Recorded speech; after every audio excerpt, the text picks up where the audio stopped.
You open your eyes, and the first thing you notice is the silence.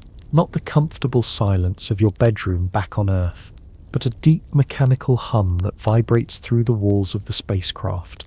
You've been asleep for months, cryogenic suspension they called it, and now you're awake because the ship's AI has determined you're close enough to Mars that your body needs time to readjust before landing.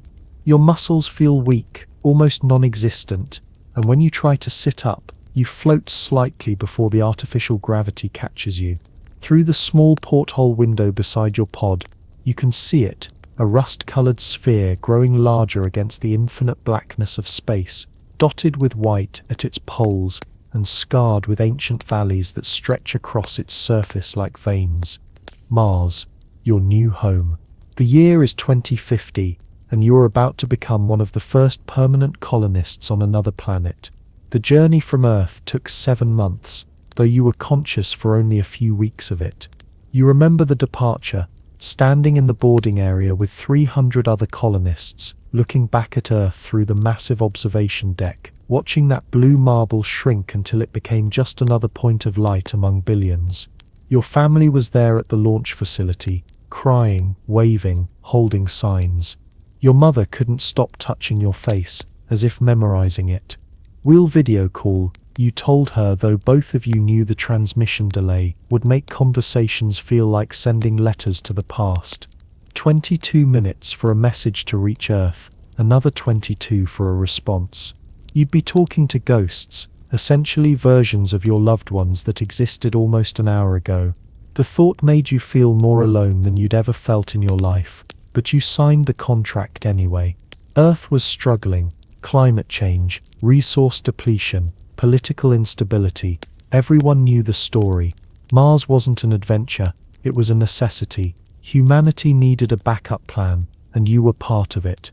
Now, as the ship begins its descent sequence, you're strapped into a seat in the landing module, alongside 40 other colonists, all wide-eyed and silent. The ship shudders violently as it hits Mars's thin atmosphere, barely 1% the density of Earth's, but still enough to create friction, enough to make the hull glow orange outside the windows. Your stomach lurches, and you grip the armrest so hard your knuckles turn white. This is nothing like the simulations. The noise is deafening, a roar of engines fighting against gravity and air resistance, and you can feel every vibration in your teeth, your bones, your chest. Someone behind you is praying in Spanish. Someone else is crying. You close your eyes and count your breaths, 1, 2, 3, until suddenly, with a bone-jarring thud, everything stops. The engines cut off. The shaking ceases. For a moment, there's nothing but the sound of your own heartbeat pounding in your ears.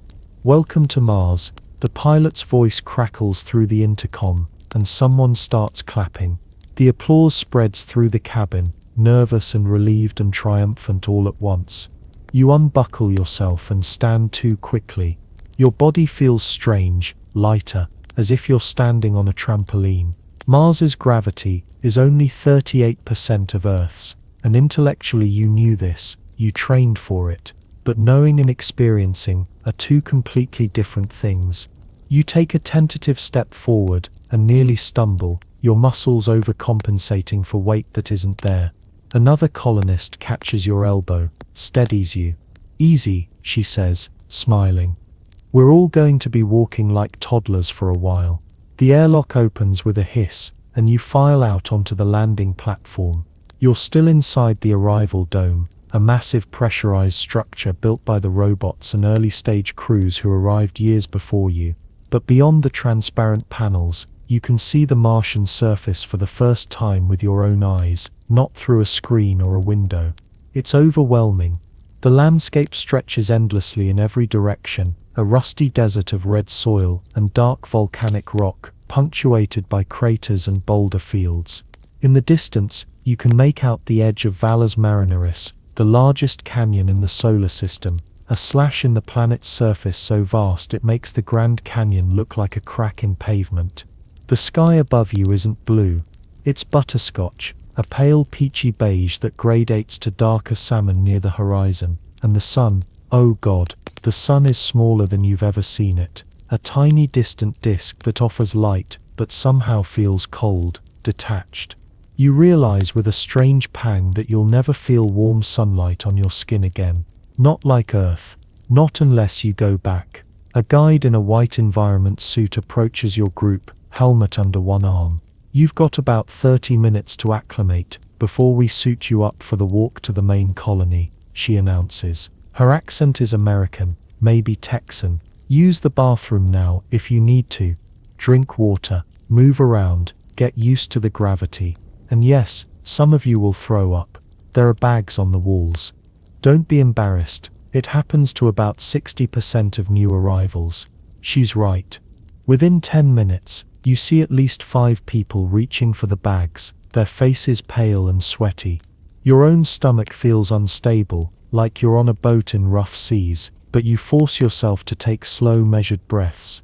You will not throw up. You refuse to start your new life by vomiting on Mars. You walk over to one of the viewing panels and press your hand against the cool glass. Outside, you can see the colony proper, in the near distance, a cluster of interconnected domes and cylindrical modules, maybe a kilometer away, their white and silver surfaces gleaming against the red dirt. Solar panel arrays fan out around them, like the petals of some massive mechanical flower, and you can see tiny figures moving between buildings, people in bulky suits performing tasks you can't identify from this distance. That's where you'll be living. That's home now. The thought is surreal, almost absurd. You've spent your entire life on Earth, breathing air that was just there, walking on ground that was stable and familiar, looking up at a blue sky that you took for granted.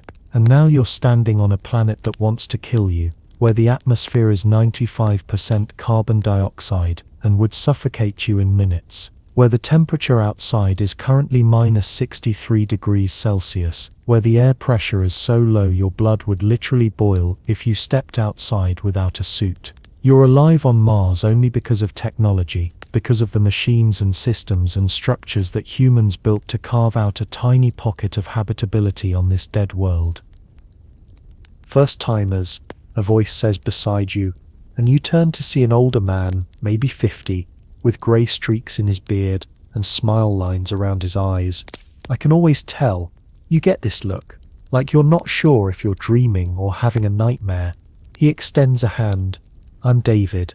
Been here for 18 months. You get used to it. Or, well, you get used to being not used to it, if that makes sense. You shake his hand. His grip is firm despite the lower gravity, and introduce yourself. Is it as hard as they say? You ask, gesturing vaguely at everything, the red landscape, the alien sky, the impossible reality of where you are. David considers this, tilting his head.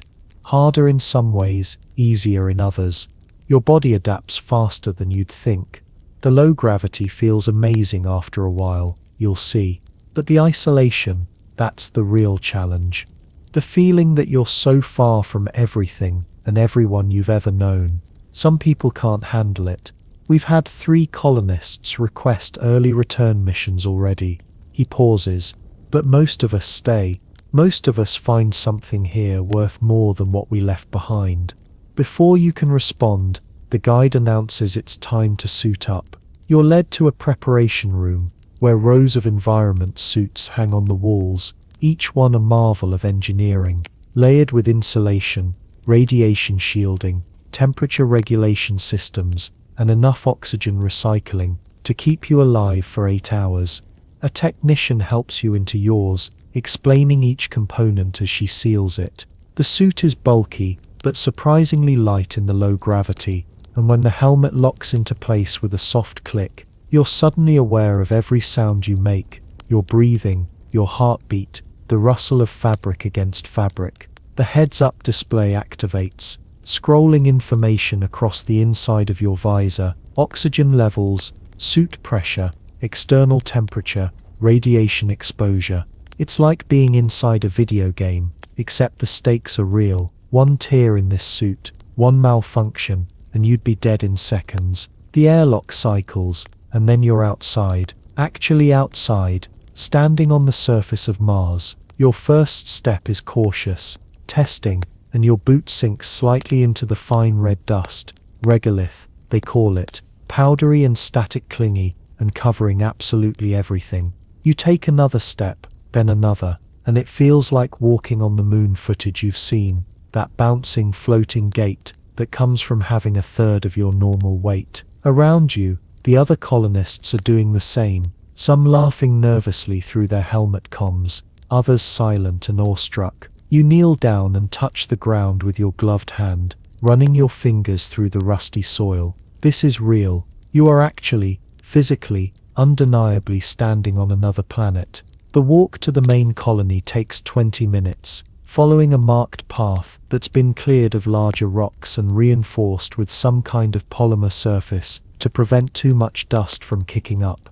As you get closer, the scale of the colony becomes apparent. The largest dome is easily 50 meters in diameter, a geodesic hemisphere of transparent aluminum and reinforced polymer panels that gleams in the thin sunlight. Through its walls, you can see greenery, actual plants, trees even, and the sight of it makes your throat tight. You didn't realize how much you'd missed the color green until this moment. Smaller modules cluster around the main dome like bubbles, connected by pressurized tunnels that look like massive transparent hamster tubes. It's both futuristic and strangely quaint, like a science fiction movie from the 1970s come to life. You enter through another airlock. Everything on Mars involves airlocks, you're learning, and the decontamination cycle runs automatically, blasting you with jets of air to remove as much Martian dust as possible before you're allowed into the main habitat. When the inner door finally opens and you remove your helmet, the first thing that hits you is the smell. Not a bad smell, exactly, but artificial, recycled air with a faint metallic tang, undercut by the scent of plants and something chemical you can't quite identify. It's the smell of a place where every molecule of oxygen has been manufactured, where nothing is natural, but it's breathable and warm, and after the cold, sterile silence of your suit, it feels almost luxurious. The main dome is extraordinary. The floor is actual soil, imported from Earth at enormous expense, and it's been planted with grass, small trees, even flowers. Pathways wind between planted areas, and there are benches, a small fountain that recycles the same water endlessly, and people, dozens of people, moving about their business. Some are in casual clothes, t-shirts and jeans, as if this were any community center back on Earth.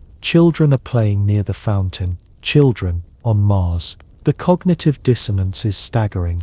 Above you, the dome's transparent ceiling reveals the butterscotch sky, but inside, there's green and growth and life. Artificial life, maintained by machines, but life nonetheless. A woman in a blue jumpsuit approaches with a tablet. "Welcome to Ares Colony Prime," she says with a professional smile. "I'm Sarah, one of the community coordinators. You'll be given a full orientation over the next 3 days, but first let's get you to your residential module and let you rest. I'm sure you're exhausted." She's not wrong. Despite the months of cryo-sleep, or maybe because of it, you feel wrung out, your muscles weak and shaky, your mind foggy with overstimulation. You follow her through the dome and into one of the connecting tunnels, which curves gently and offers a panoramic view of the Martian surface as you walk. It's disorienting, walking through a transparent tube with the alien landscape visible on all sides, the red rocks and distant mountains and that strange peachy sky surrounding you in 360 degrees.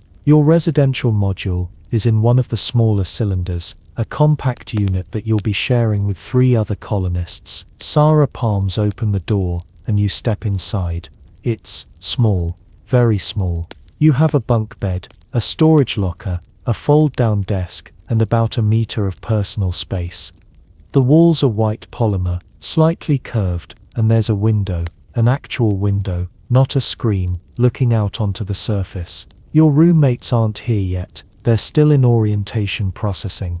"I know it's not much," Sarah says, seeing your expression, "but you'll spend most of your time in the common areas, the work modules, the green dome. This is really just for sleeping and personal time. You'll adapt quicker than you think." She gives you a quick rundown of the basics: bathroom schedule, meal times, where to find supplies, and then leaves you alone. You sit on the edge of your bunk and look out the window. The sun is starting to set. A Martian day is only 39 minutes longer than an Earth day, which is one of the few things that's familiar, and the sky is changing colors, shifting from peachy beige to a deep bruised purple near the horizon, with the sun itself surrounded by a blue halo, the opposite of Earth's sunset colors. It's beautiful in an alien, unsettling way. You pull out your personal tablet and open your family folder, scrolling through photos of your parents, your siblings, your friends back on Earth.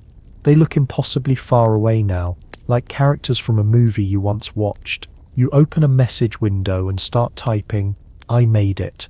I'm on Mars." You pause, trying to find words that could possibly capture what you're experiencing. It's different. I miss you already. I'll send more when I'm less tired.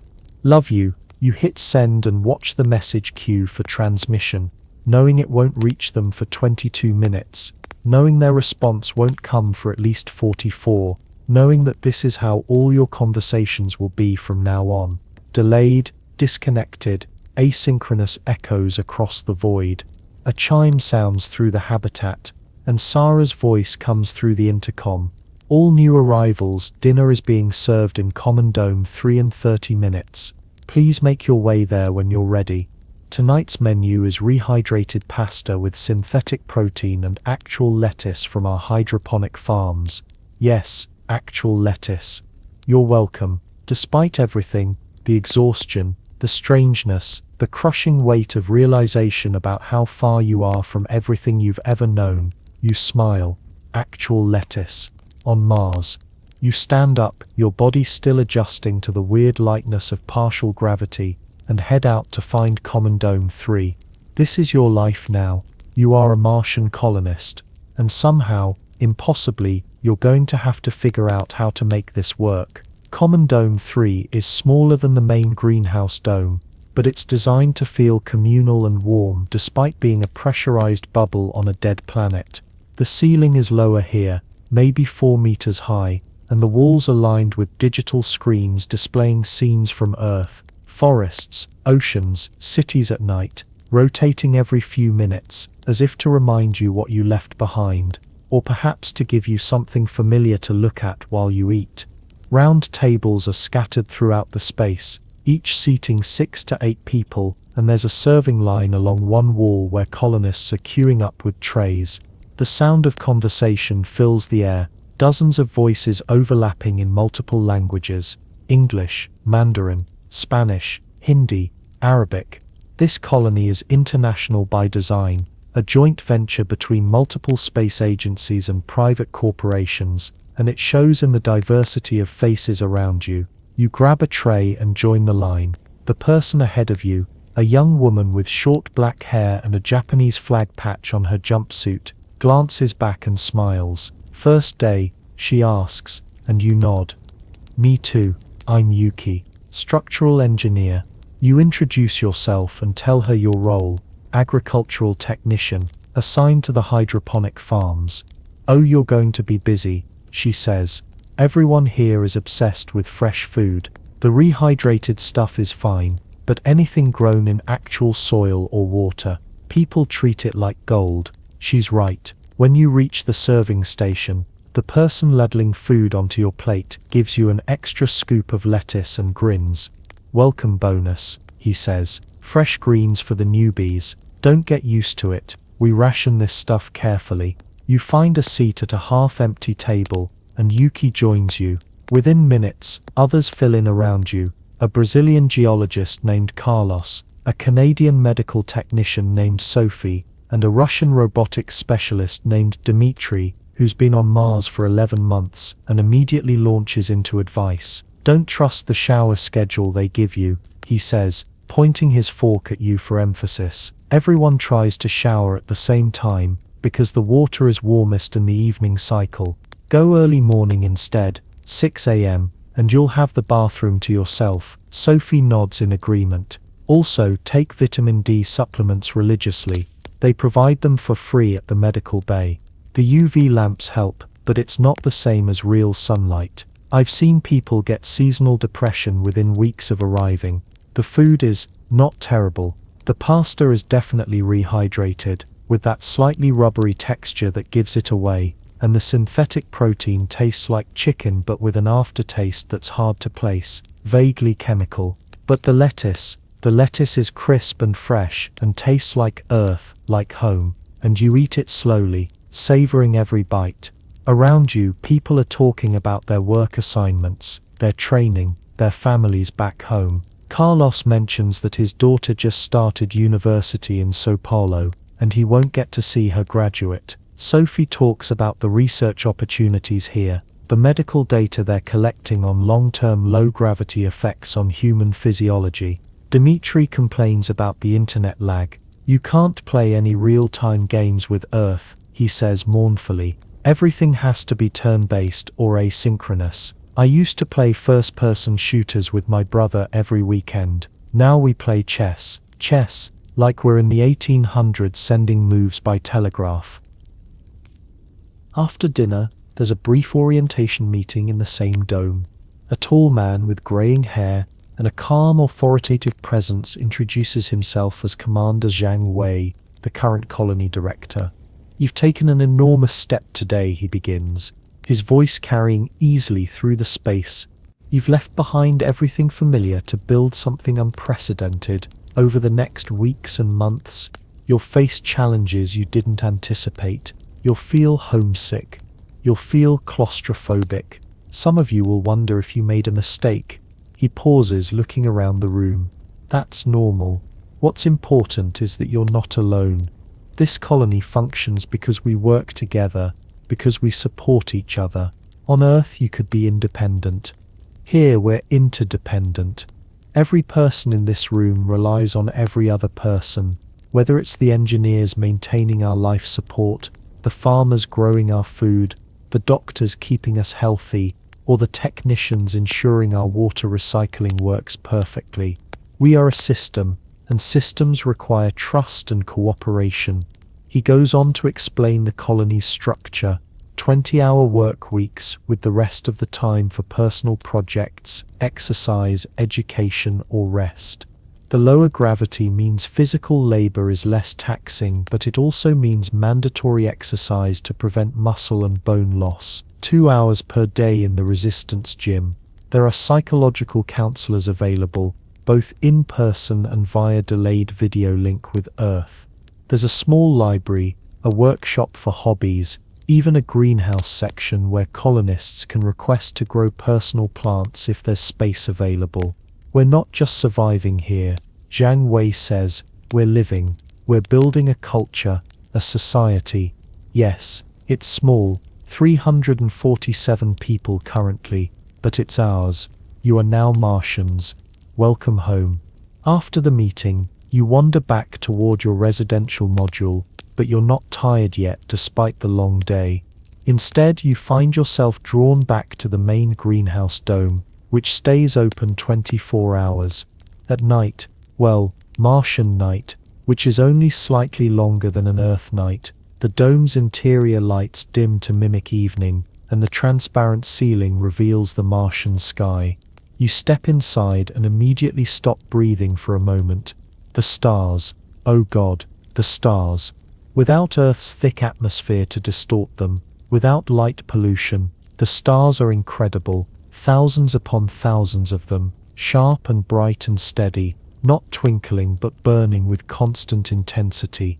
The Milky Way stretches across the sky like a river of light, and you can see details you've only ever glimpsed in long-exposure photographs. Mars has 2 moons, Phobos and Deimos, and you can see both of them clearly, small and potato-shaped and moving perceptibly across the sky. Phobos races along, crossing from horizon to horizon in just over 4 hours, while Deimos drifts more slowly. You're not alone. A few other colonists are scattered around the dome, some sitting on benches, others lying on the grass looking up. You find an empty spot and lie down, feeling the slight springiness of the low gravity, and just stare upward. From here you can see Earth. It's a bright blue-white star, brighter than anything else in the sky except the sun, and it's positioned near a reddish star that you eventually recognize as Antares. Earth and Antares almost side by side. Your entire species, everything you've ever known, everyone you've ever loved, all of it contained in that tiny point of light. You raise your hand and you can blot it out with your thumb. The thought is both humbling and terrifying. First time seeing it from here. A voice asks, and you turn to see an older woman, maybe 60, with silver hair pulled back in a braid. She's sitting cross-legged on the grass nearby, a notebook in her lap. "Yeah, you manage. I don't have words," she nods. "I'm Dr. Ellen Kowalski. I teach astrophysics and philosophy to the younger colonists. Been here for 2 years, and I still come here almost every night to look at Earth. Some people find it depressing, being able to see home but never touch it. I find it centering, reminds me why we're here." She gestures at the stars. Humanity lived on that single point of light for 300,000 years. Now we're on 2 worlds. In a generation, maybe 3 or 4, we're becoming a multi-planetary species. You're part of that. That's not nothing. You talk with her for a while, about philosophy, about the psychology of colonization, about the strange paradox of feeling homesick for a planet you can literally see in the sky. She tells you about her life before Mars. She was a professor at MIT, had grandchildren, a comfortable life, and how she gave it all up because she wanted to be part of something bigger than herself. "I won't live to see Mars fully terraformed," she says. "That's centuries away, if it happens at all. But I'll help lay the groundwork. I'll teach the first generation born here, help them understand their place in the universe. That's enough for me." Eventually you head back to your module. Your roommates have arrived, 2 men and another woman, all around your age, all looking as shell-shocked and exhausted as you feel. You exchange brief introductions, names, roles, home countries, but everyone's too tired for more. You climb into your bunk, and the slight bounce of the low gravity makes the mattress feel almost like floating. The walls are thin enough that you can hear other colonists in neighboring modules, muffled conversations and laughter, and someone playing music softly. Outside your window, the Martian landscape is dark except for the lights of the colony, and the stark shadows cast by Phobos racing overhead. You pull out your tablet and check for messages. There's one from your mother, sent 30 minutes ago Earth time, which means it was sent almost an hour before you're reading it. "Sweetheart, I hope you arrived safely. I've been watching the news feeds. They showed the landing. I couldn't see you, but I knew you were there. Please send me something as soon as you can. I love you so much. Stay safe." Her voice cracks slightly on the recording, and you can tell she's been crying. You record a response. "Hi Mom, I'm here, I'm safe. It's amazing and terrifying, and I miss you already. The sky is the wrong color, and the gravity is weird, and I can see Earth from here. You're up there right now, looking at Mars, and I'm down here looking at you. Isn't that strange? I'll message again tomorrow. I love you." You send it and do the math. She won't receive it for 22 minutes. She won't respond for at least another 22 after that. By the time you hear back from her, nearly an hour will have passed. Every conversation is a dance with time delays, a strange asynchronous exchange that makes real dialogue almost impossible. You lie back and close your eyes, but sleep doesn't come easily. Your body feels wrong, too light, muscles confused by the reduced gravity. Your inner ear is sending signals that don't quite match up with what your brain expects, creating a subtle vertigo that makes you slightly nauseated. You're aware of every sound, the hum of air recyclers, the distant clank of machinery, the whisper of wind outside carrying dust against the module's walls. This is real. You are actually sleeping on Mars. Tomorrow you'll wake up on Mars. Every day for the rest of your life, unless you earn enough for a return ticket, or the colony fails catastrophically, you'll wake up on Mars. The thought should be terrifying, but instead, lying there in the dark with the alien stars outside your window and the sounds of human habitation around you, you feel something else. Possibility. This is the frontier. This is history being made, and you're part of it. Sleep, when it finally comes, is deep and dreamless. You wake to an alarm you don't remember setting, your tablet chiming softly at what the display says is 6:47 a.m. Mars time. Your roommates are still asleep, so you move quietly, grabbing your toiletries and head into the communal bathroom. Dimitri was right. At this hour, it's almost empty, just one other person brushing their teeth. The shower is small, just a cylindrical stall with a 360-degree spray nozzle, and the water is rationed automatically. 3 minutes total, which sounds impossibly short until you realize that in low gravity, you don't need as much time to rinse. The water itself is recycled, of course. Every drop you use has been used before, filtered and purified through the colony's life support systems. It's clean and safe, but the thought of it being recycled is impossible to forget. You're showering in water that was, days ago, someone else's sweat or urine. Welcome to Mars. Breakfast is in the same common dome, and the menu is reconstituted eggs. They don't taste quite right, but they're protein and some kind of fruit paste that's supposed to be strawberry but tastes more like sweet chemicals. There's coffee though, real coffee grown in the hydroponic farms, and it's strong and bitter and perfect. You sit with Yuki again, and she's already animated, despite the early hour, talking about her first assignment, inspecting the structural integrity of the tunnel connecting residential module 4 to the main dome. They do inspections monthly, she explains. The temperature fluctuations here are extreme. It can swing 100 degrees Celsius between day and night, so the materials expand and contract constantly. Microfractures are a real risk. After breakfast, you report to the agricultural division, housed in a separate dome that's entirely dedicated to food production. The supervisor, a weathered woman from Kenya named Dr. Amara Okonkwo, gives you a brief tour. The scale of the operation is impressive, rows upon rows of hydroponic tanks growing lettuce, tomatoes, peppers, herbs, even strawberries. There are vertical farms with LED grow lights calibrated to specific wavelengths for maximum efficiency.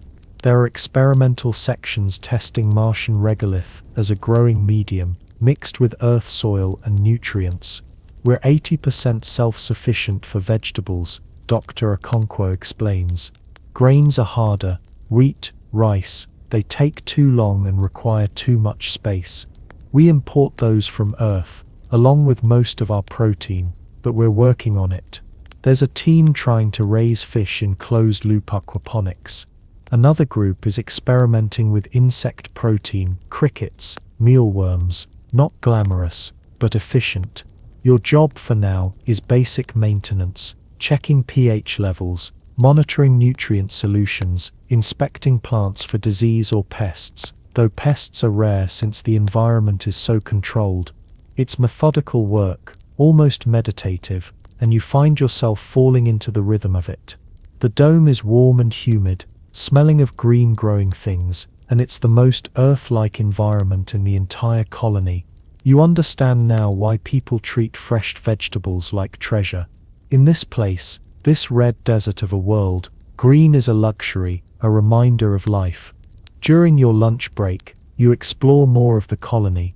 There's a small gymnasium with resistance machines, designed for low gravity, where colonists are required to exercise to prevent muscle atrophy and bone loss. There's a workshop filled with 3D printers and fabrication equipment, where people are making everything from replacement parts for broken equipment to art projects.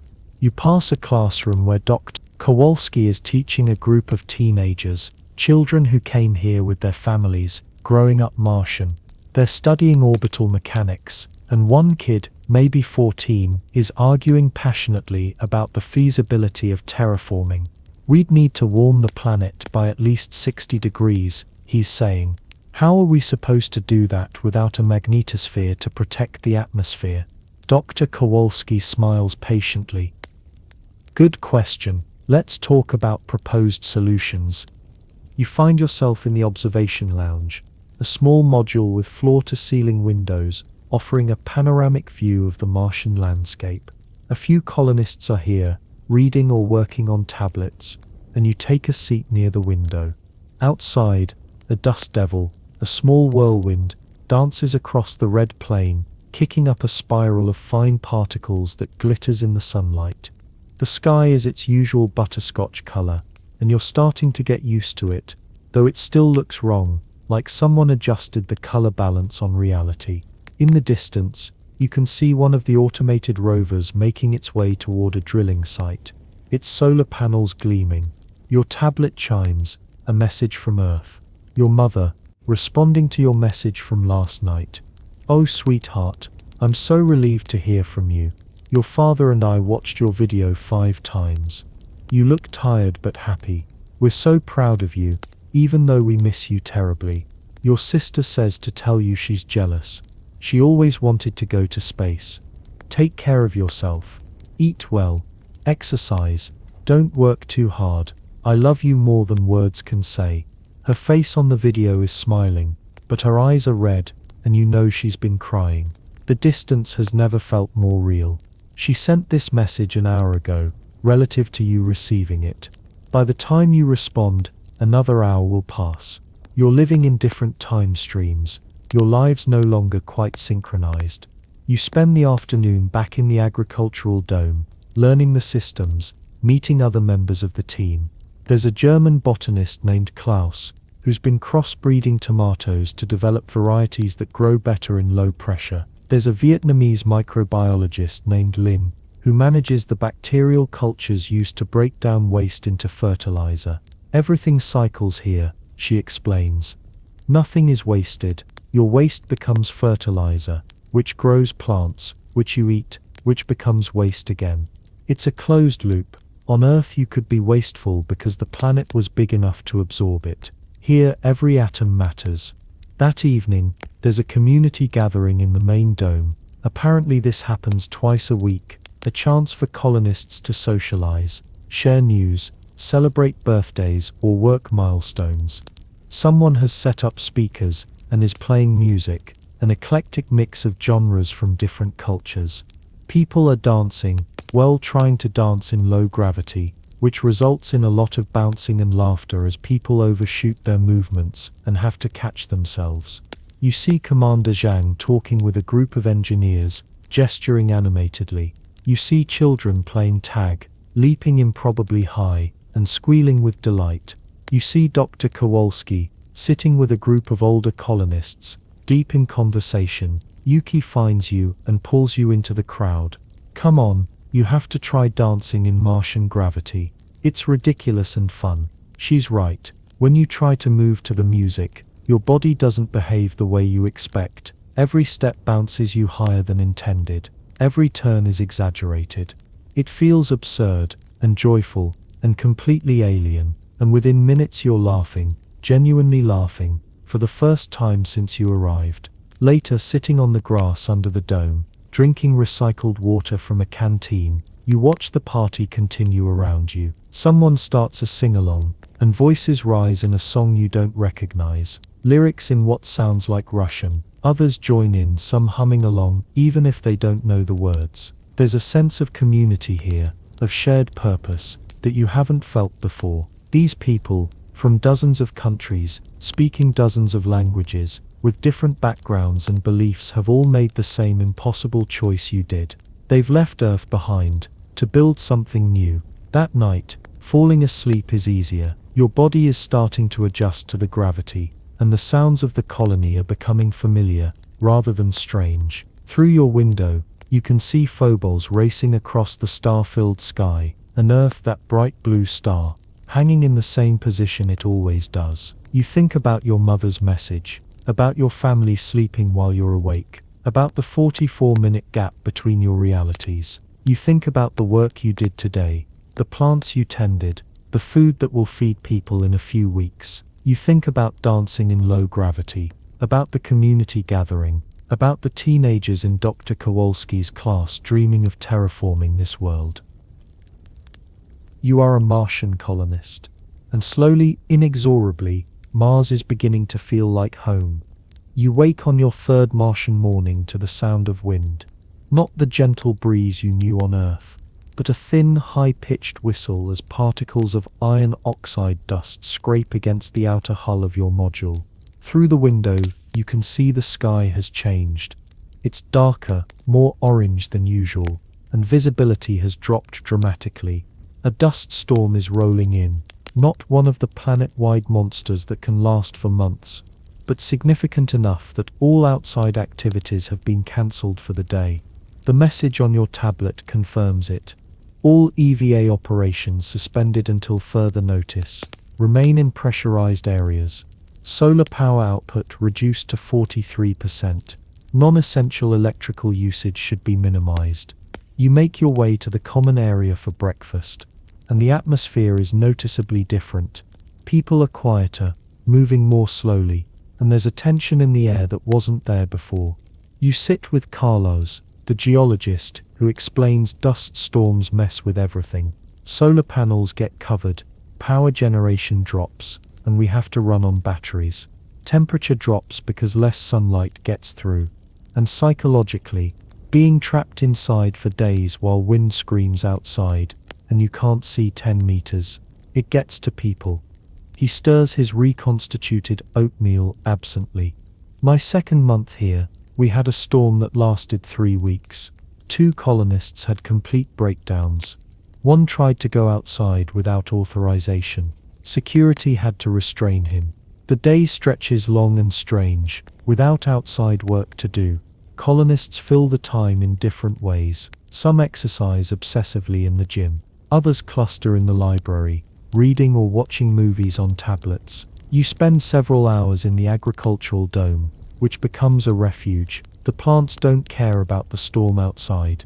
They just grow, indifferent to the chaos beyond the walls. Dr. Okonkwo shows you the mushroom cultivation setup. Rows of shelves in a darkened section where oyster mushrooms and shiitake grow from substrate blocks made of processed waste materials. Mushrooms are perfect for Mars, she says. They don't need light, they grow fast.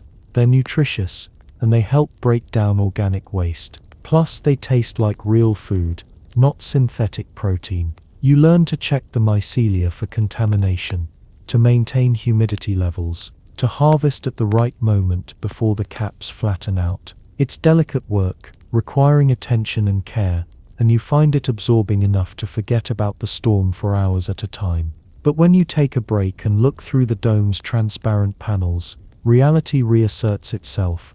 The world outside is a brownish-orange haze, the sun reduced to a dim glow, the landscape completely obscured. You could be anywhere. You could be nowhere. Lunch is smaller rations than usual. Power conservation means the kitchens are running at reduced capacity. There's a thin vegetable soup made from yesterday's leftovers, and some kind of protein bar that tastes like cardboard mixed with peanut butter. People eat quickly, and without much conversation. You notice some colonists looking drawn, stressed, staring at nothing. Carlos was right about the psychological impact. Being confined in small spaces while a hostile planet rages outside triggers something primal, a claustrophobia mixed with existential dread.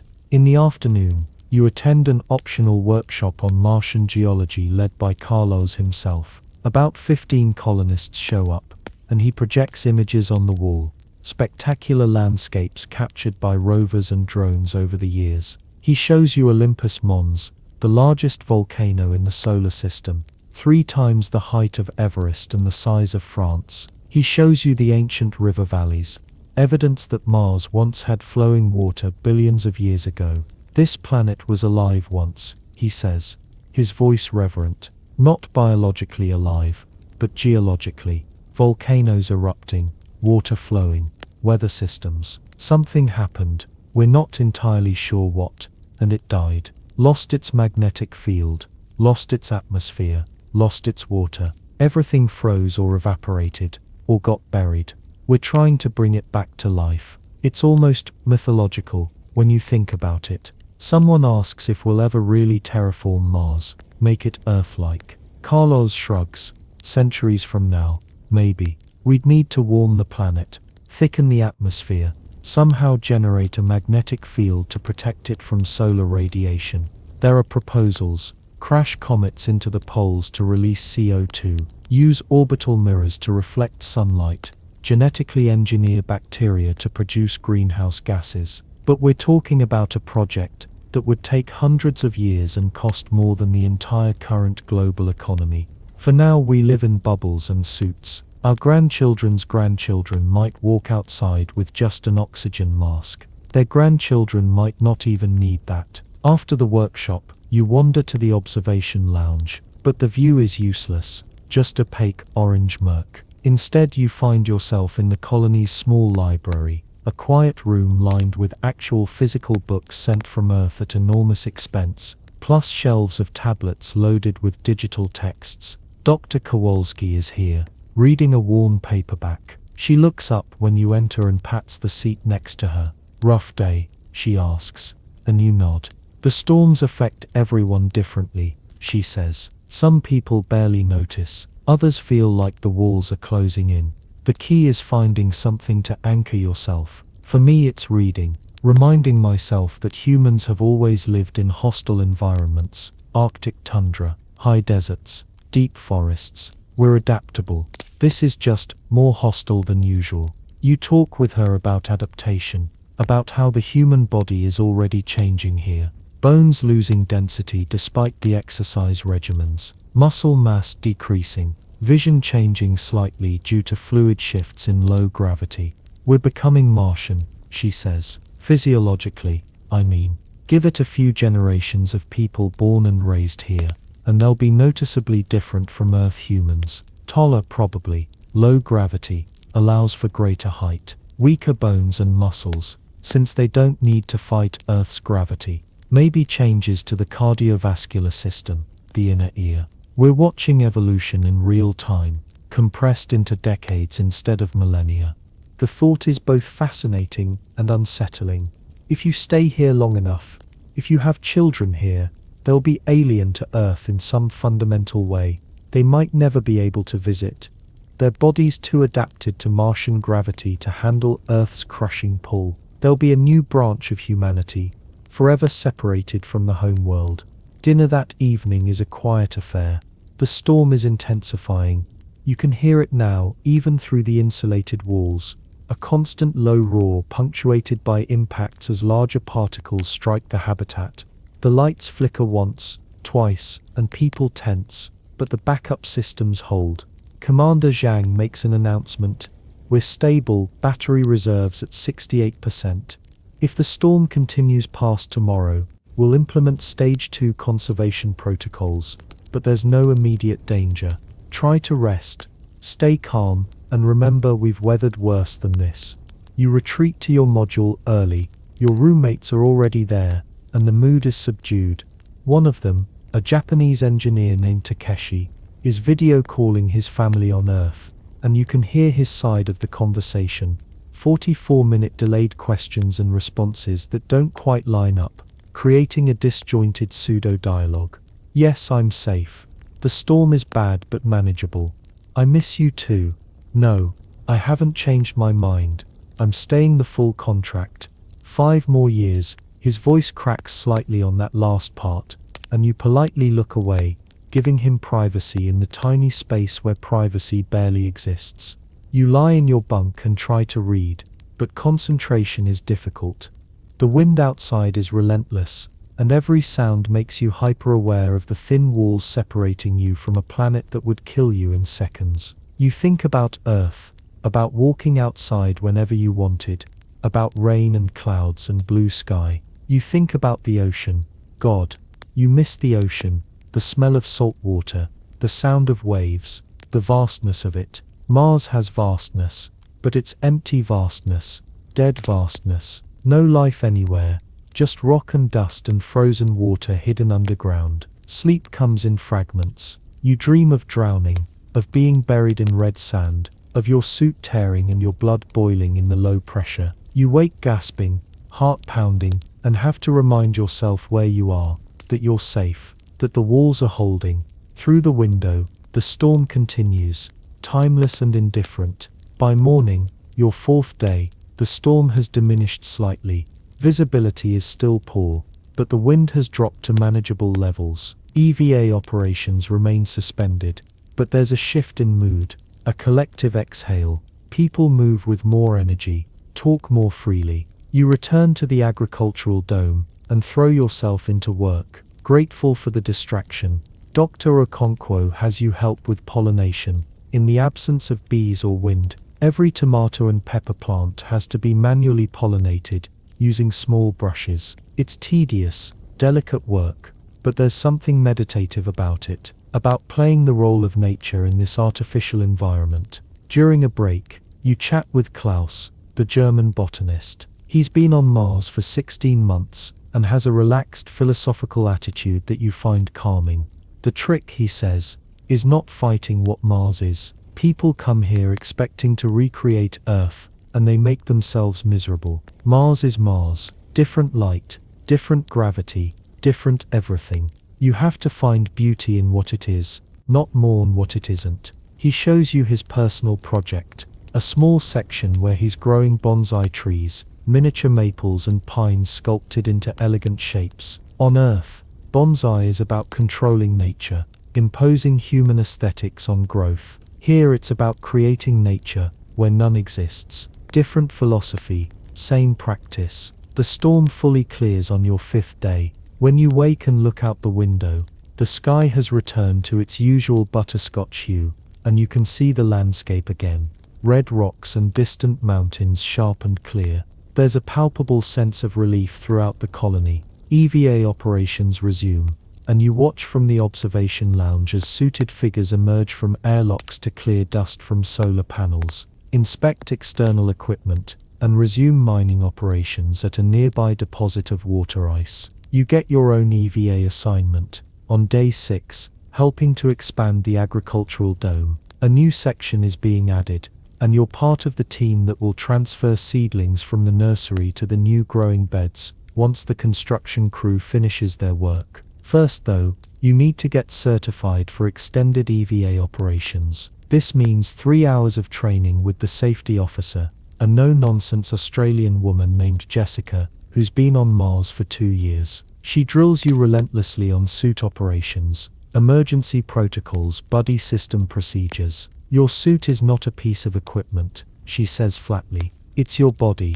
You don't go outside without checking every seal, every valve, every display. You don't take shortcuts. You don't get complacent. Complacency kills. She shows you footage of an accident from 2 years ago. A colonist who didn't properly seal their glove coupling, didn't notice the slow leak until they were 100 meters from the airlock. By the time their partner got them back, they'd suffered explosive decompression injuries and severe frostbite. They survived, barely, and were sent back to Earth on the next transport. That colonist was experienced, Jessica says. 5 months on Mars, got comfortable, got careless, almost died. Don't be that person. The training is sobering but necessary. When you finally suit up for your first real EVA, not the brief walk from the landing site to the colony, but actual extended work outside, your hands are shaking slightly as you run through the checklist. Jessica notices and nods approvingly.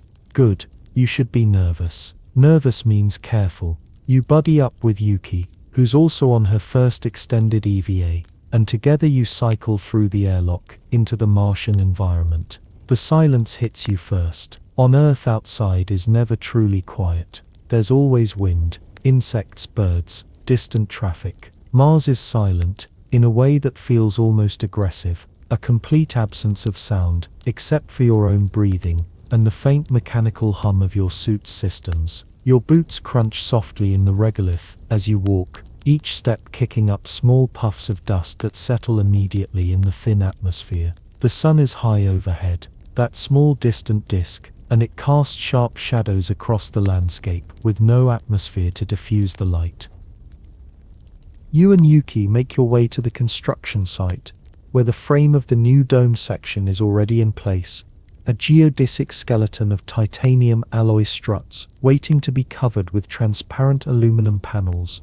Your job is to help move supplies from a storage container to the work site. Simple physical labor that takes on new dimensions in the low gravity and bulky suits.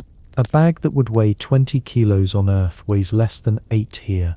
But the suit limits your mobility, and the fine dust gets into everything, making surfaces slippery. After 2 hours outside, you're exhausted in a way that has nothing to do with physical exertion. It's mental exhaustion, the constant vigilance required to stay safe, the awareness of your vulnerability. When you finally cycle back through the airlock and remove your helmet, the recycled air of the habitat tastes sweet, and the simple act of moving freely without a suit feels luxurious. Yuki looks as drained as you feel. That was intense, she says, and you nod agreement. Jessica, monitoring the EVA from inside, gives you both a thumbs up. Clean runs, no mistakes. You're certified for standard EVA operations. Next time will be easier. That evening, you video call your family for the first time since arriving. The delay is disorienting. You speak for 2 or 3 minutes, then wait 44 minutes for their response, which prompts another message from you, another wait. It's less like a conversation, and more like exchanging video letters. Your mother cries when she sees you. Your father wants to know every detail about the colony. Your younger sister asks if you've seen any aliens, and you laugh and tell her no. Mars appears to be completely sterile. No life anywhere, though they're still looking. The disconnection hurts. You can see them, hear them, but you can't interact in real time. When your mother reaches out and touches the screen, as if trying to touch you, the distance has never felt more crushing. Days blur into routine. You work in the agricultural dome, learning the intricate systems that keep the colony fed. You do your mandatory exercise, fighting against the low gravity's tendency to atrophy muscle and bone. You attend community events, movie nights where colonists gather to watch films sent from Earth, discussion groups about politics and philosophy and science. You make friends, real friends, people bonded by shared circumstances and mutual dependence. Carlos teaches you to play Go, an ancient strategy game that translates surprisingly well to Martian evenings. Sophie, the medical tech, shows you the research data they're collecting on long-term health effects, the subtle ways Mars is changing all of you. On your 12th day, you experience your first medical emergency. One of the construction workers, a man named Pavel, suffers a ruptured appendix while working outside. The frantic radio calls crackle through the colony's communication system as he's rushed back to the airlock, and you join the crowd that gathers anxiously in the medical bay's waiting area. The surgery takes 4 hours, complicated by low gravity, limited equipment, and the fact that the colony's surgeon, Dr. Ahmadi, has to operate under less than ideal conditions. But Pavel survives, and when Dr. Ahmadi emerges exhausted but smiling, the relief is palpable. He'll be fine, she announces. Recovery will take a few weeks, but he'll be fine. The incident reminds everyone how fragile life is here, how dependent on skill and luck and functioning equipment. Your first Martian month passes, then your second. Time behaves strangely here.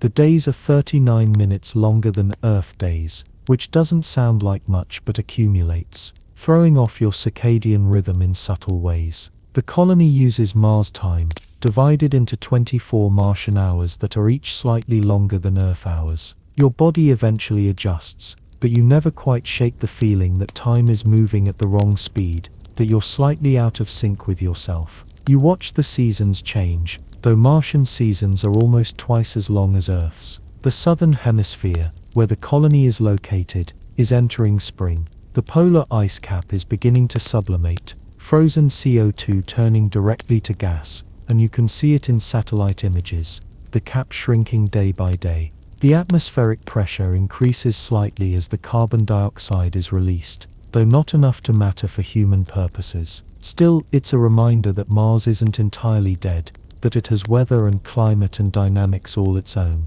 One evening, you're invited to join a small group traveling to an observation outpost about 3 kilometers from the main colony. It's a small pressurized module, built on a ridge that offers spectacular views of Valles Marineris in the distance. The journey is your longest EVA yet, riding in a pressurized rover across the rust-colored terrain, bouncing over rocks and through shallow craters. The outpost itself is tiny, just a single room with windows on all sides and basic life support. But the view is breathtaking. You stand at the window as the sun sets, watching the sky go through its alien color progression, butterscotch fading to purple, with that strange blue glow around the sun itself, the opposite of Earth's golden sunsets. The stars begin to emerge, thousands of them, and Earth appears right on schedule, a brilliant blue-white point of light. Dr. Kowalski is there, along with Carlos and a few others, and someone produces a bottle of potato vodka that was distilled in secret in one of the residential modules.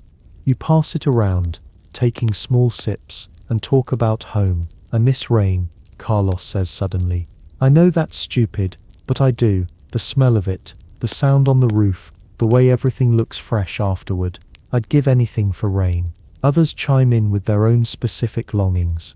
Someone misses their dog, someone misses the ocean. Yuki misses cherry blossoms. Dr. Kowalski misses her grandchildren's voices in real time, not delayed by 44 minutes. You miss wind, real wind with moisture in it, warm wind that doesn't carry death. But then someone points out the window at Mars stretched below you, the vast ancient landscape lit by starlight, and says, "But look where we are, look what we're doing." How many humans in all of history can say they stood on another world? And it's true. For all the homesickness and hardship, for all the artificial air and recycled water and constant danger, you're living something unprecedented. You're a Martian colonist, helping to establish humanity's first foothold beyond Earth. The magnitude of it still takes your breath away sometimes. You return to the colony late that night, tired and slightly drunk, feeling more connected to this place and these people than you have before. This is your tribe now, your community.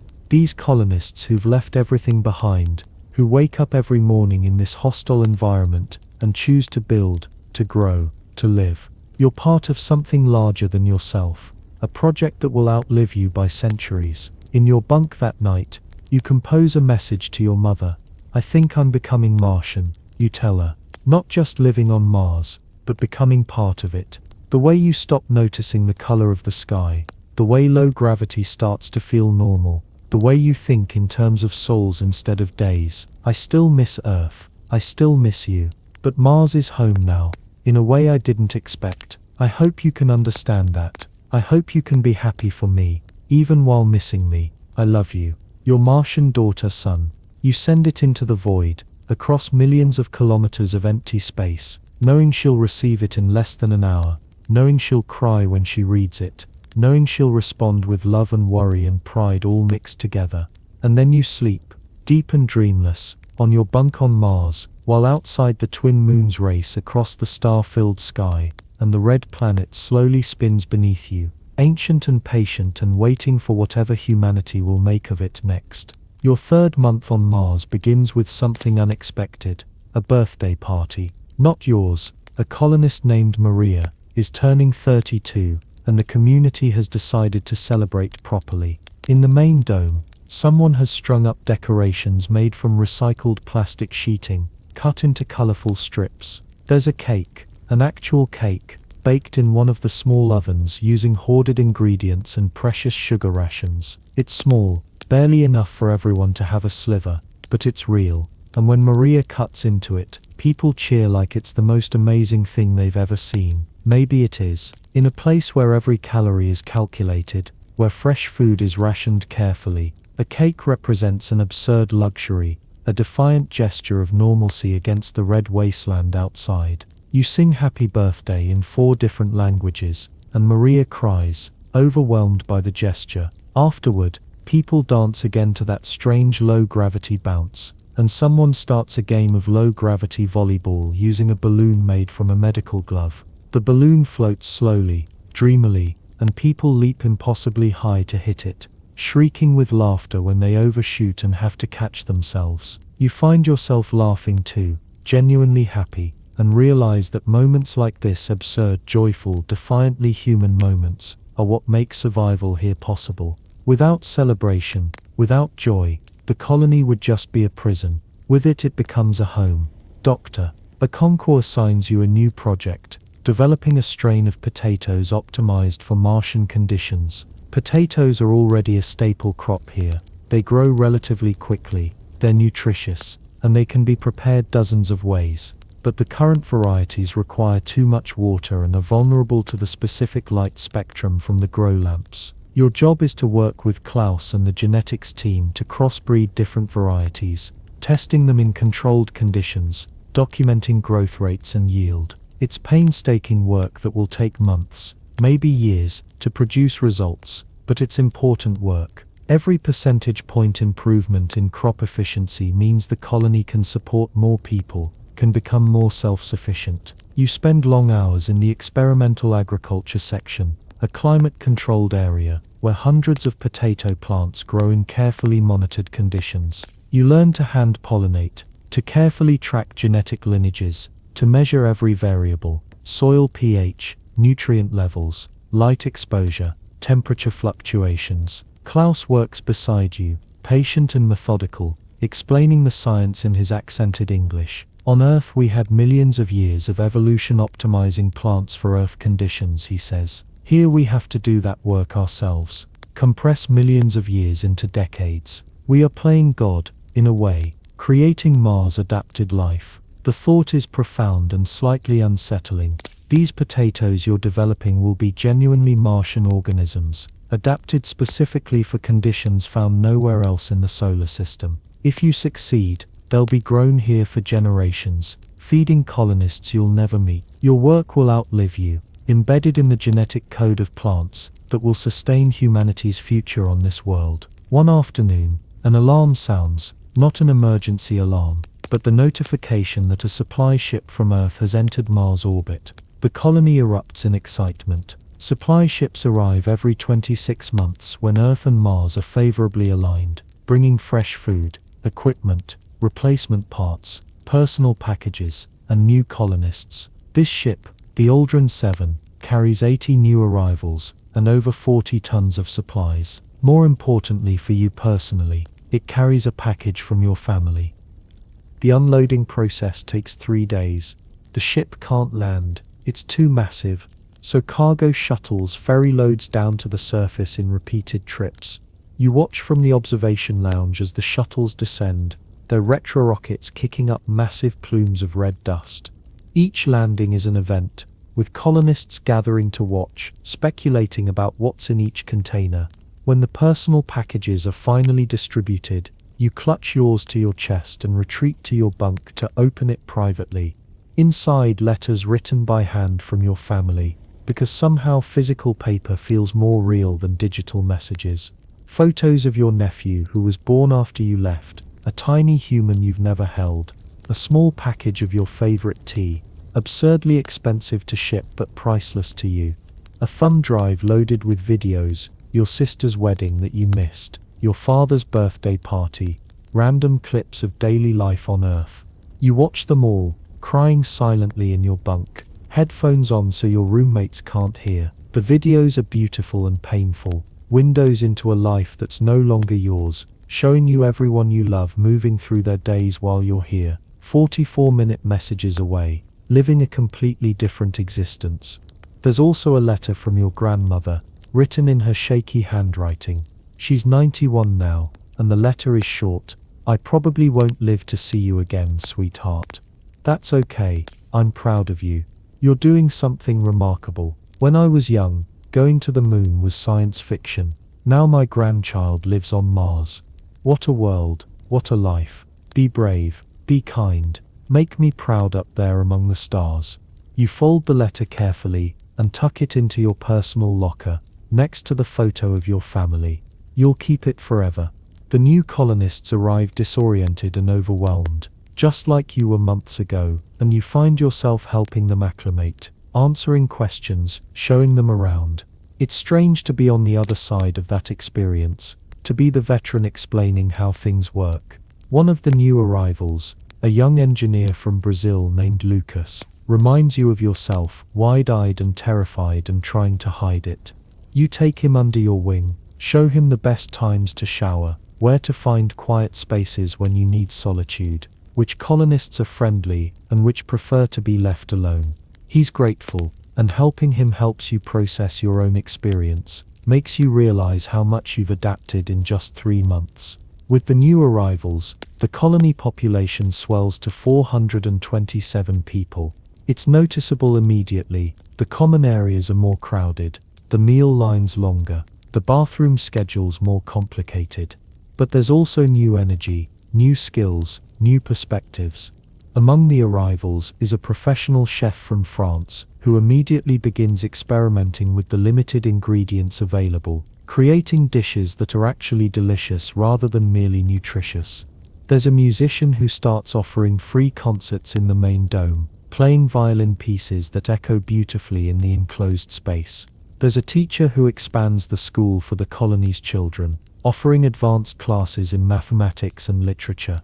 You also meet Dr. Sarah Chen, a psychologist specializing in isolated communities. She's been hired specifically to address mental health in the colony, and she starts offering both individual counseling and group sessions. You attend one of her group sessions out of curiosity, and find yourself in a circle with a dozen other colonists, talking about the psychological challenges of Mars life. People speak candidly about depression, about anxiety, about the nightmares many colonists have about suit failures and explosive decompression. One woman describes her recurring dream of suffocating, of her oxygen running out while she's kilometers from the colony. Others nod, they have similar dreams. Dr. Chen normalizes these experiences, explains that they're common responses to living in constant low-level danger. Your brain is trying to process the reality that you're in an environment that's actively hostile to human life, she says. These fears are rational, not pathological. The key is not to eliminate them, that's impossible, but to manage them, to prevent them from becoming debilitating. She teaches coping techniques, controlled breathing, grounding exercises, cognitive reframing. You find them surprisingly helpful, and you start attending her sessions regularly. Your 4th month brings the first major emergency since you arrived. A micrometeorite, a tiny rock fragment traveling at orbital velocity, punches through the wall of residential module 7 at 3 in the morning. The impact is catastrophic, instant decompression, the module's air rushing out through a hole barely a centimeter wide. Alarms scream through the colony, and everyone scrambles awake, confused and terrified. You pull on your emergency suit with shaking hands. Every colonist sleeps with a suit within reach for exactly this scenario, and rush to your designated emergency station. Through the communication system, you hear frantic updates. Module 7 sealed off, emergency bulkheads deployed, all occupants evacuated safely, no casualties. By sheer luck, the impact occurred in an unoccupied storage area, rather than a sleeping quarter. If it had hit 10 meters to the left, where people were sleeping, you don't let yourself finish that thought. The repair takes 18 hours. A team in full EVA suits patches the hole from outside, applying sealant and reinforcement plates, while engineers monitor pressure and structural integrity. You're not part of the repair team, but you help in other ways, managing the displaced residents, helping redistribute sleeping arrangements, working extra shifts in the agricultural dome, so other people can focus on the emergency. The mood in the colony is somber, shaken. This wasn't human error, or equipment failure. This was random cosmic violence, a reminder that space itself is trying to kill you, that no amount of preparation can eliminate all risk. Commander Zhang addresses the colony that evening. What happened today was frightening, he acknowledges. But look at how we responded. Within minutes, the module was sealed. Within an hour, repairs were underway. Within 18 hours, the problem was fixed. No one died. No one was even injured. Yes, we live in a dangerous place. Yes, random chance can destroy us. But we're not helpless. We have systems, training, redundancies. We have each other. We will continue to face dangers, but we will continue to overcome them. That's what humans do. That's why we're here. His words help, but that night, you lie awake in your bunk, hyper-aware of the thin walls around you, imagining micrometeorites streaking through the darkness outside. Sleep doesn't come easy, and when it does, you dream of decompression, of gasping for air that isn't there, of the red dust of Mars flooding into your lungs. You wake gasping, heart pounding, and have to remind yourself you're safe, you're alive, the walls are holding. The incident prompts changes. Engineering teams install additional sensors to detect pressure loss more quickly. New protocols are implemented for emergency response. Most significantly, construction begins on an underground shelter, a series of tunnels carved into the bedrock beneath the colony, where people can retreat if a catastrophic surface failure occurs. It's a massive project that will take months, but everyone agrees it's necessary. The illusion of safety has been shattered. Now comes the hard work of building actual safety. Your 5th month, you volunteer for an expedition to explore a lava tube about 15 kilometers from the colony. Lava tubes, underground tunnels formed by ancient volcanic activity, are considered prime locations for future expansion. They offer natural radiation shielding, protection from micrometeorites, stable temperatures, and the possibility of much larger living spaces than surface domes can provide. A team of 6 colonists, including you, Carlos and Yuki, will spend 3 days exploring a newly discovered tube, mapping its dimensions, testing its stability, and assessing its viability for habitation. The journey to the lava tube takes 4 hours in a pressurized rover, bouncing across terrain that's even rougher than usual. The rover is cramped and uncomfortable, but the windows offer spectacular views of Martian landscape you've never seen before. Fields of volcanic rock, ancient impact craters, formations sculpted by wind over billions of years. Carlos points out geological features excitedly, explaining the history written in the rocks. This whole area was volcanically active 3 billion years ago, he says. Imagine it, lava flows hundreds of kilometers long, volcanic eruptions that would dwarf anything on Earth. Mars was young then, still geologically alive. The lava tube entrance is an unassuming crack in the ground, barely 3 meters wide, but when you peer down into it with helmet lights, the opening descends into darkness that seems infinite. The team secures ropes and descends carefully, one by one, and you find yourself climbing down into the Martian subsurface, your suit lights casting wild shadows on ancient rock walls. At the bottom, 40 meters below the surface, the tube opens into an enormous corridor, 20 meters wide, 15 meters high, stretching away into darkness in both directions. Your lights can't reach the far end. The walls are smooth, glassy in places where lava once flowed, and the floor is covered in fine dust that hasn't been disturbed in billions of years. You're walking in a place where nothing has ever walked before, where no process except geology has operated since the planet was young. The sense of deep time is overwhelming. The team spends 3 days exploring, using drones and laser mapping equipment to chart the tunnel system. It extends for over 2 kilometers, branching in places with several large chambers that could potentially house entire neighborhoods. The rock is stable, the ceiling intact, and radiation levels are negligible. The rock overhead provides perfect shielding. This could house 1,000 people, Carlos says, his voice awed in the helmet comm. With proper ceiling and life support, this could be a real city. Underground, protected, expandable. This could be the future of Mars colonization. At night, though night is relative underground, you camp in the tube, setting up a small pressurized tent inside the vast tunnel. It's surreal eating dinner in a tiny bubble of warmth and air while surrounded by billions of years of geological history.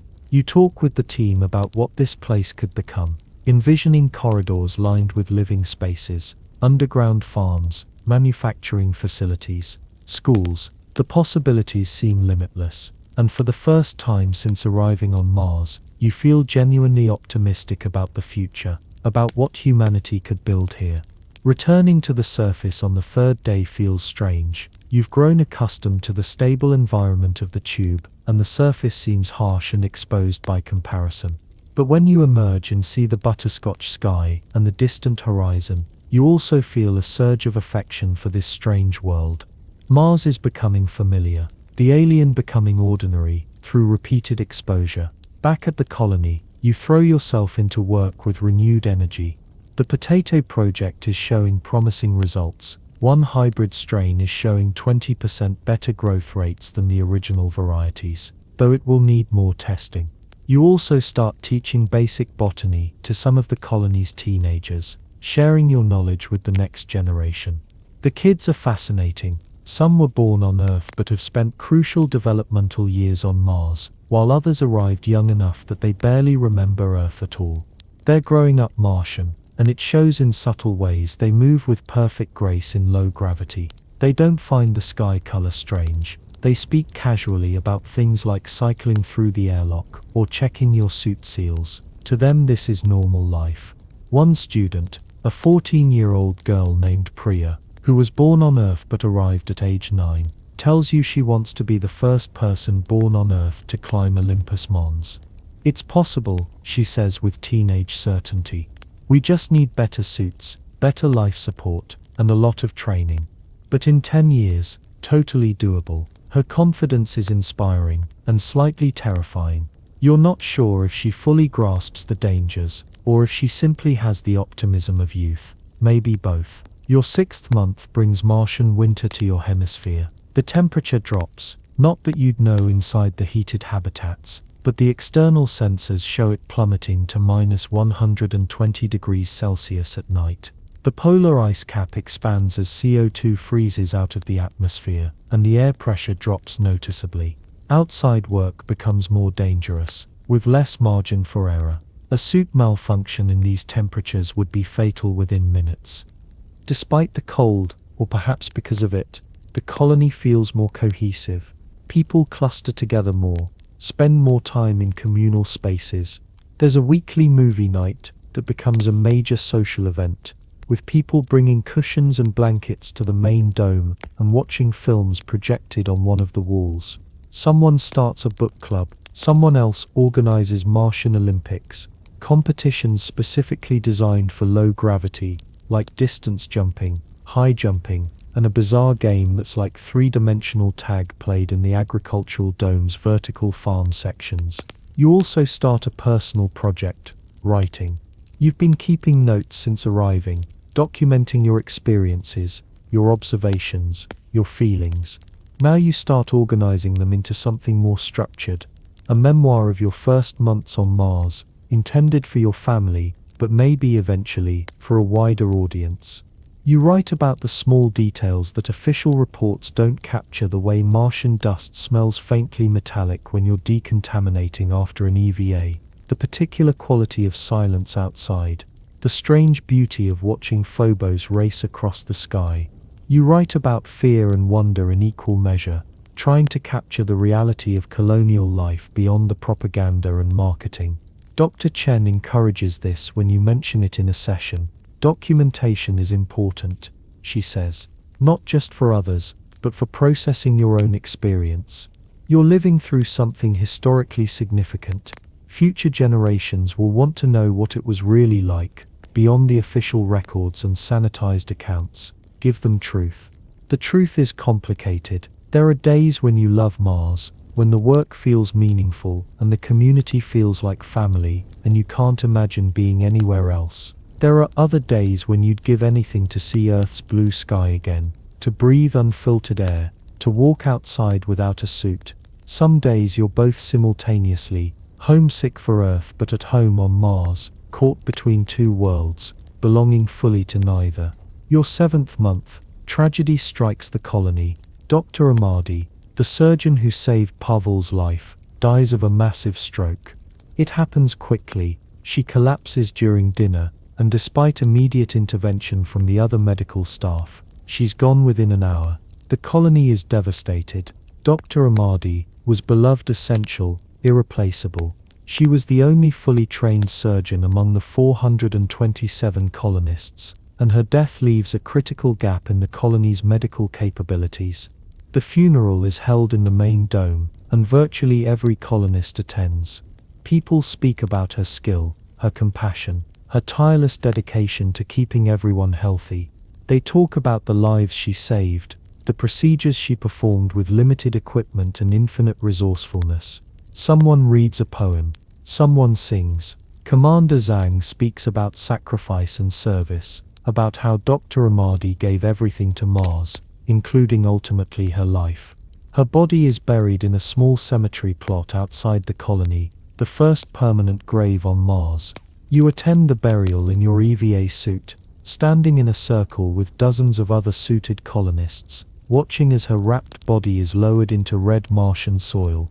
It's profoundly strange, a human burial on another planet, an Earth tradition transplanted to an alien world. But it's also right, somehow. Dr. Amadi believed in Mars, worked for Mars, and now she'll rest in Mars forever, her atoms becoming part of the planet she helped humans colonize. The death forces practical changes. 2 of the medical technicians begin crash training in surgical procedures via video link with Earth, though the 44-minute delay makes it far from ideal. The colony sends an urgent request to Earth for a replacement surgeon on the next supply ship, but that won't arrive for another year. In the meantime, the colony is more vulnerable, one major medical emergency away from potential catastrophe. Everyone knows it, and it creates an undercurrent of anxiety that wasn't there before. You cope by working harder, spending even more hours in the agricultural dome. The potato project is progressing well. The hybrid strain has been approved for expanded testing, and you're now growing a full crop to assess yield and nutritional content. Klaus is pleased with your work and recommends you for a promotion to senior agricultural technician. It's a small step, but it comes with increased responsibility and a modest increase in resource allocation, more personal storage space, slightly better food rations, priority scheduling for communication with Earth. Your 8th month, you take on an apprentice, a new arrival named Jamal, a Kenyan botanist fresh from Earth and completely overwhelmed by Mars. You remember being in his position and try to be the mentor you wished you'd had, patient and informative and honest about both the challenges and rewards.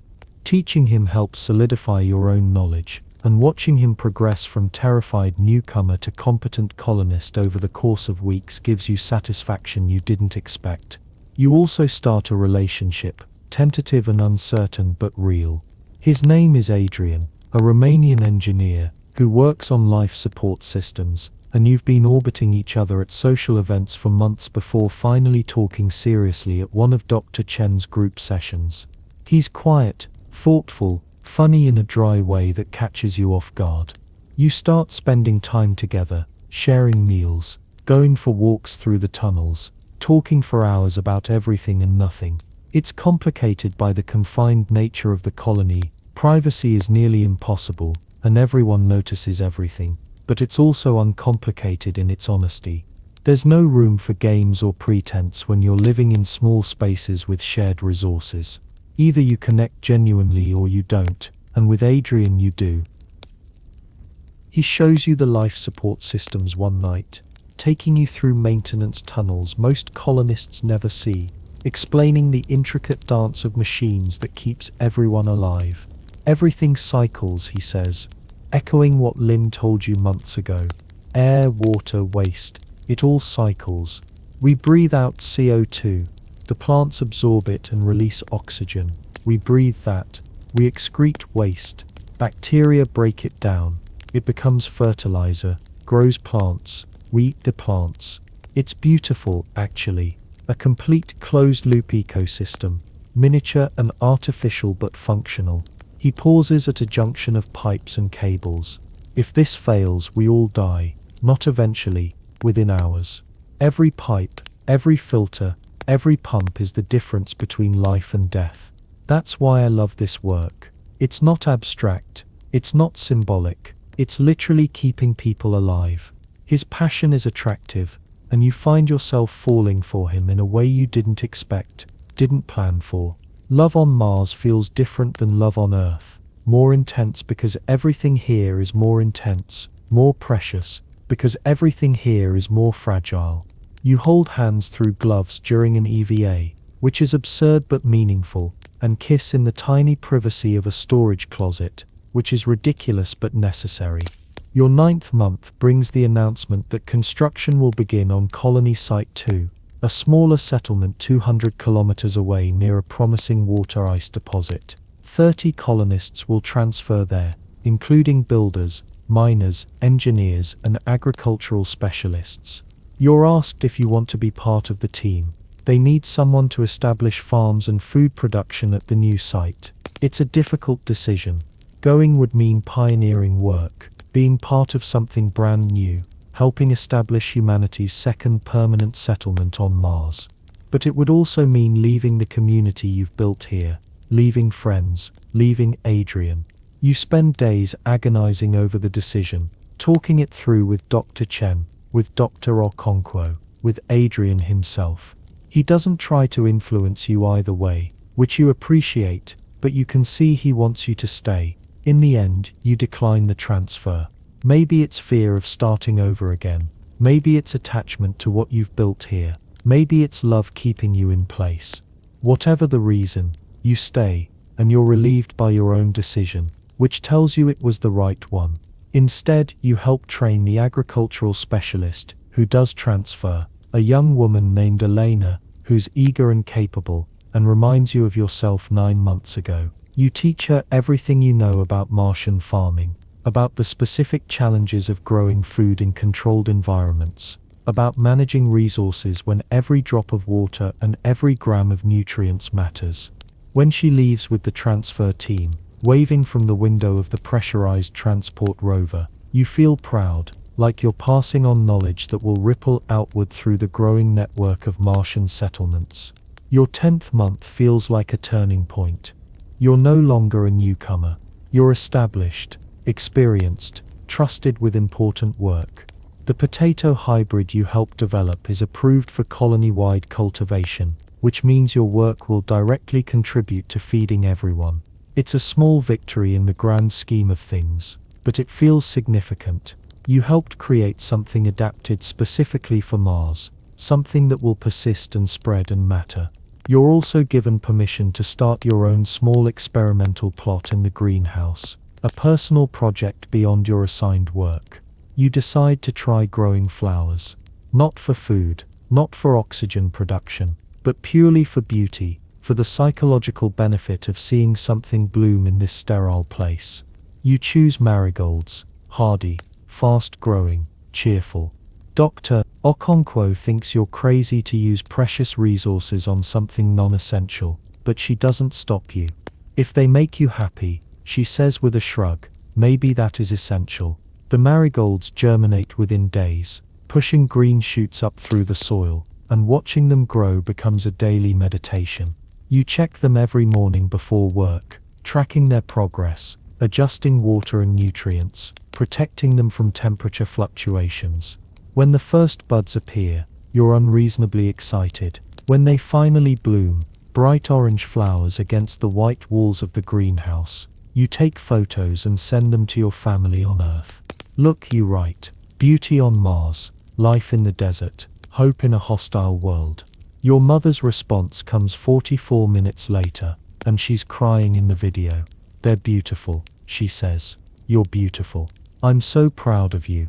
I miss you every day, but I'm so proud of what you're doing, who you're becoming.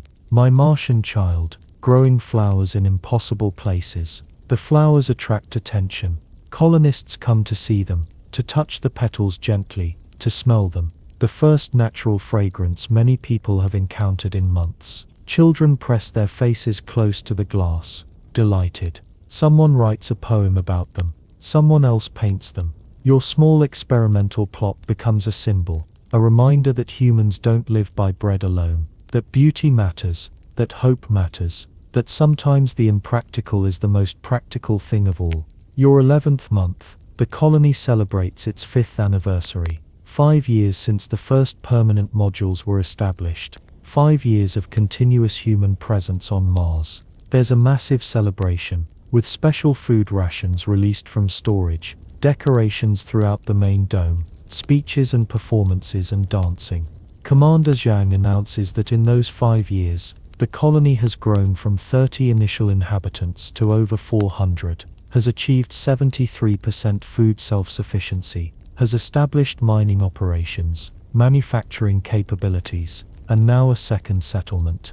We're not just surviving, he proclaims, we're thriving. we're building a civilization. The celebration lasts 2 days. There's a talent show where colonists perform, singing, comedy, juggling in low gravity, which is hilarious and impressive. There's a feast featuring actual meat, grown in bioreactors from cultured cells, the first many colonists have tasted in over a year. There's dancing and laughter and joy.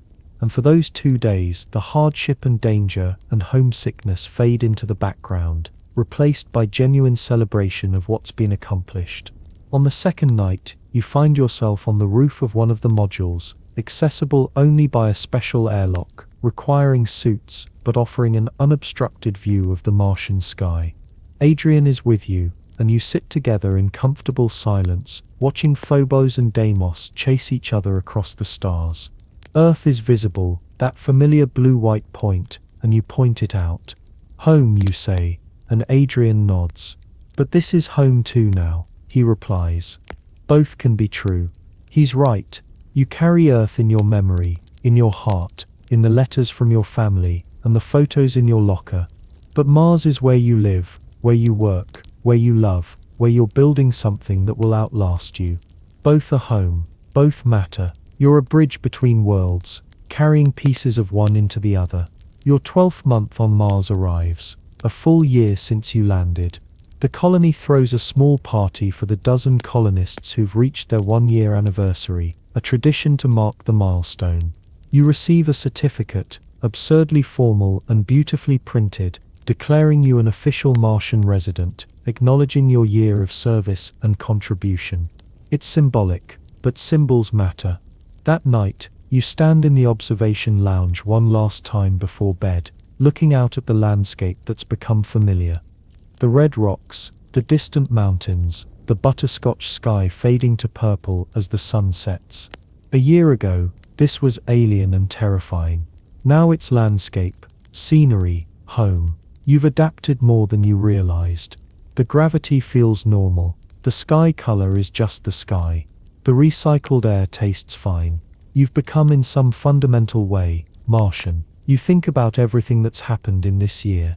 The arrival, the storms, the emergencies, the deaths, the celebrations, the relationships formed, the work accomplished, the person you've become.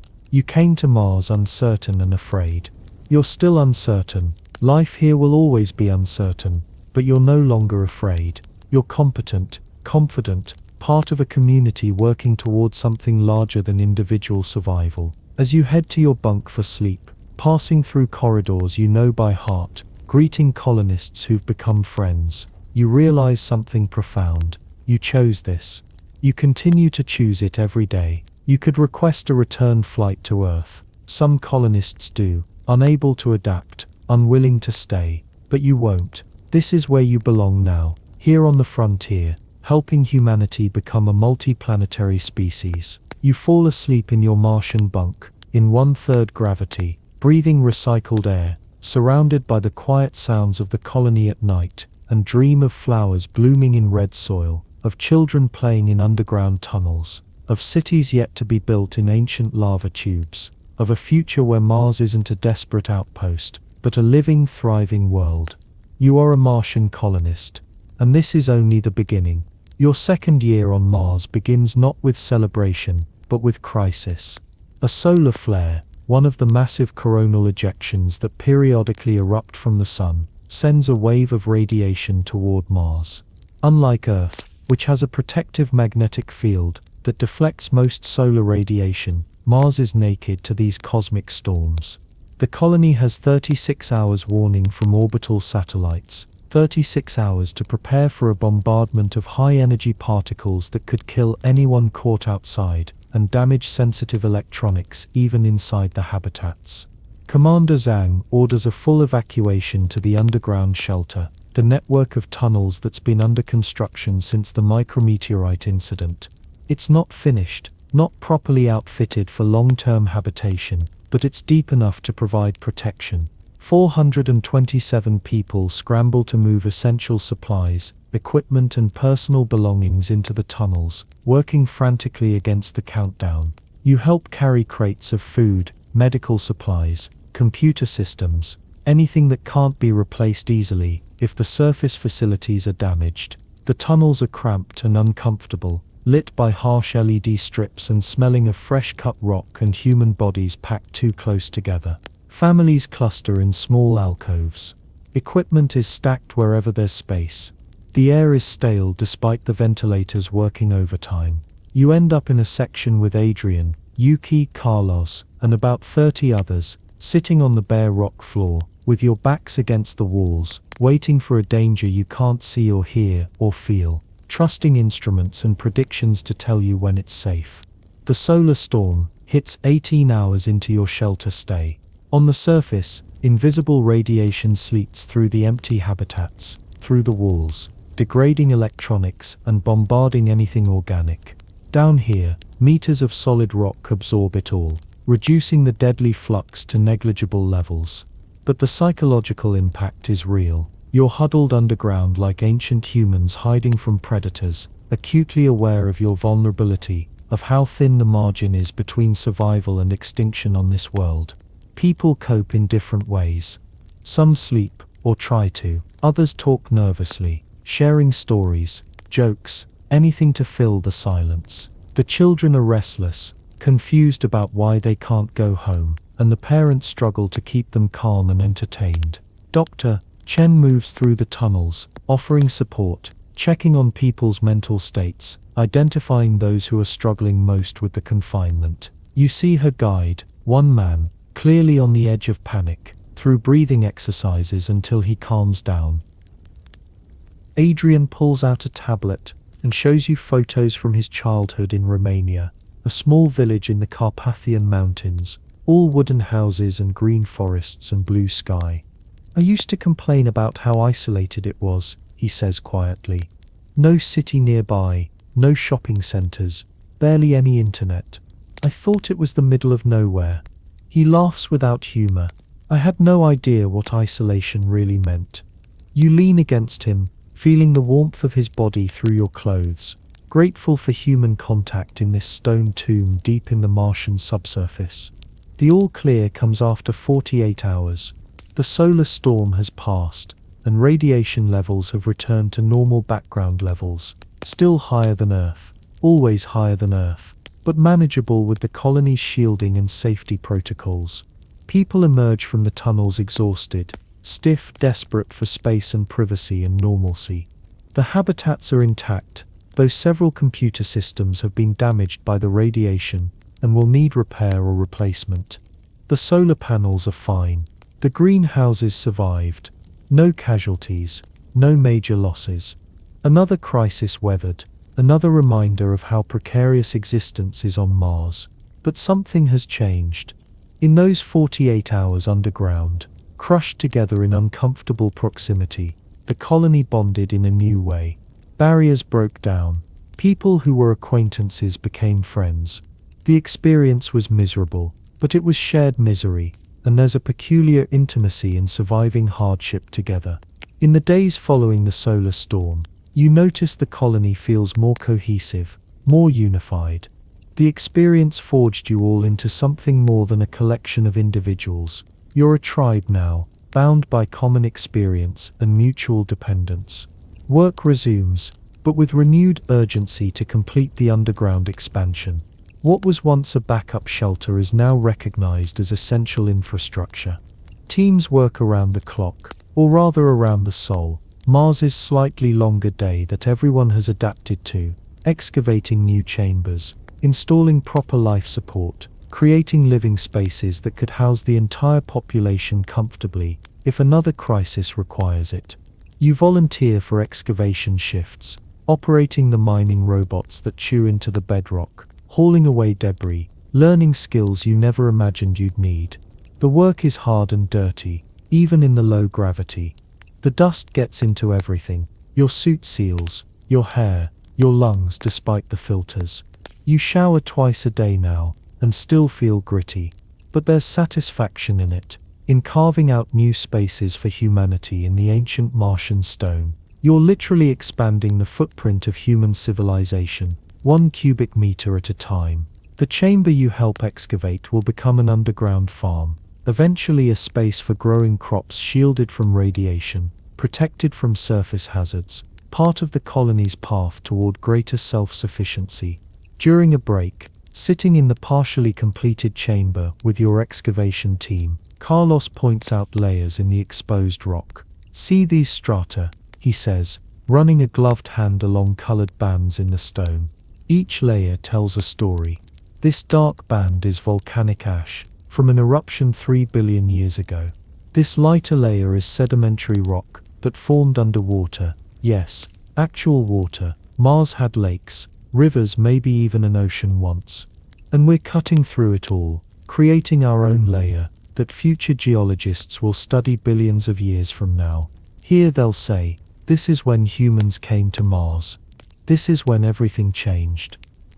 The thought is dizzying. You're not just living on Mars, you're becoming part of its geological record, embedding human presence into the planet's physical structure.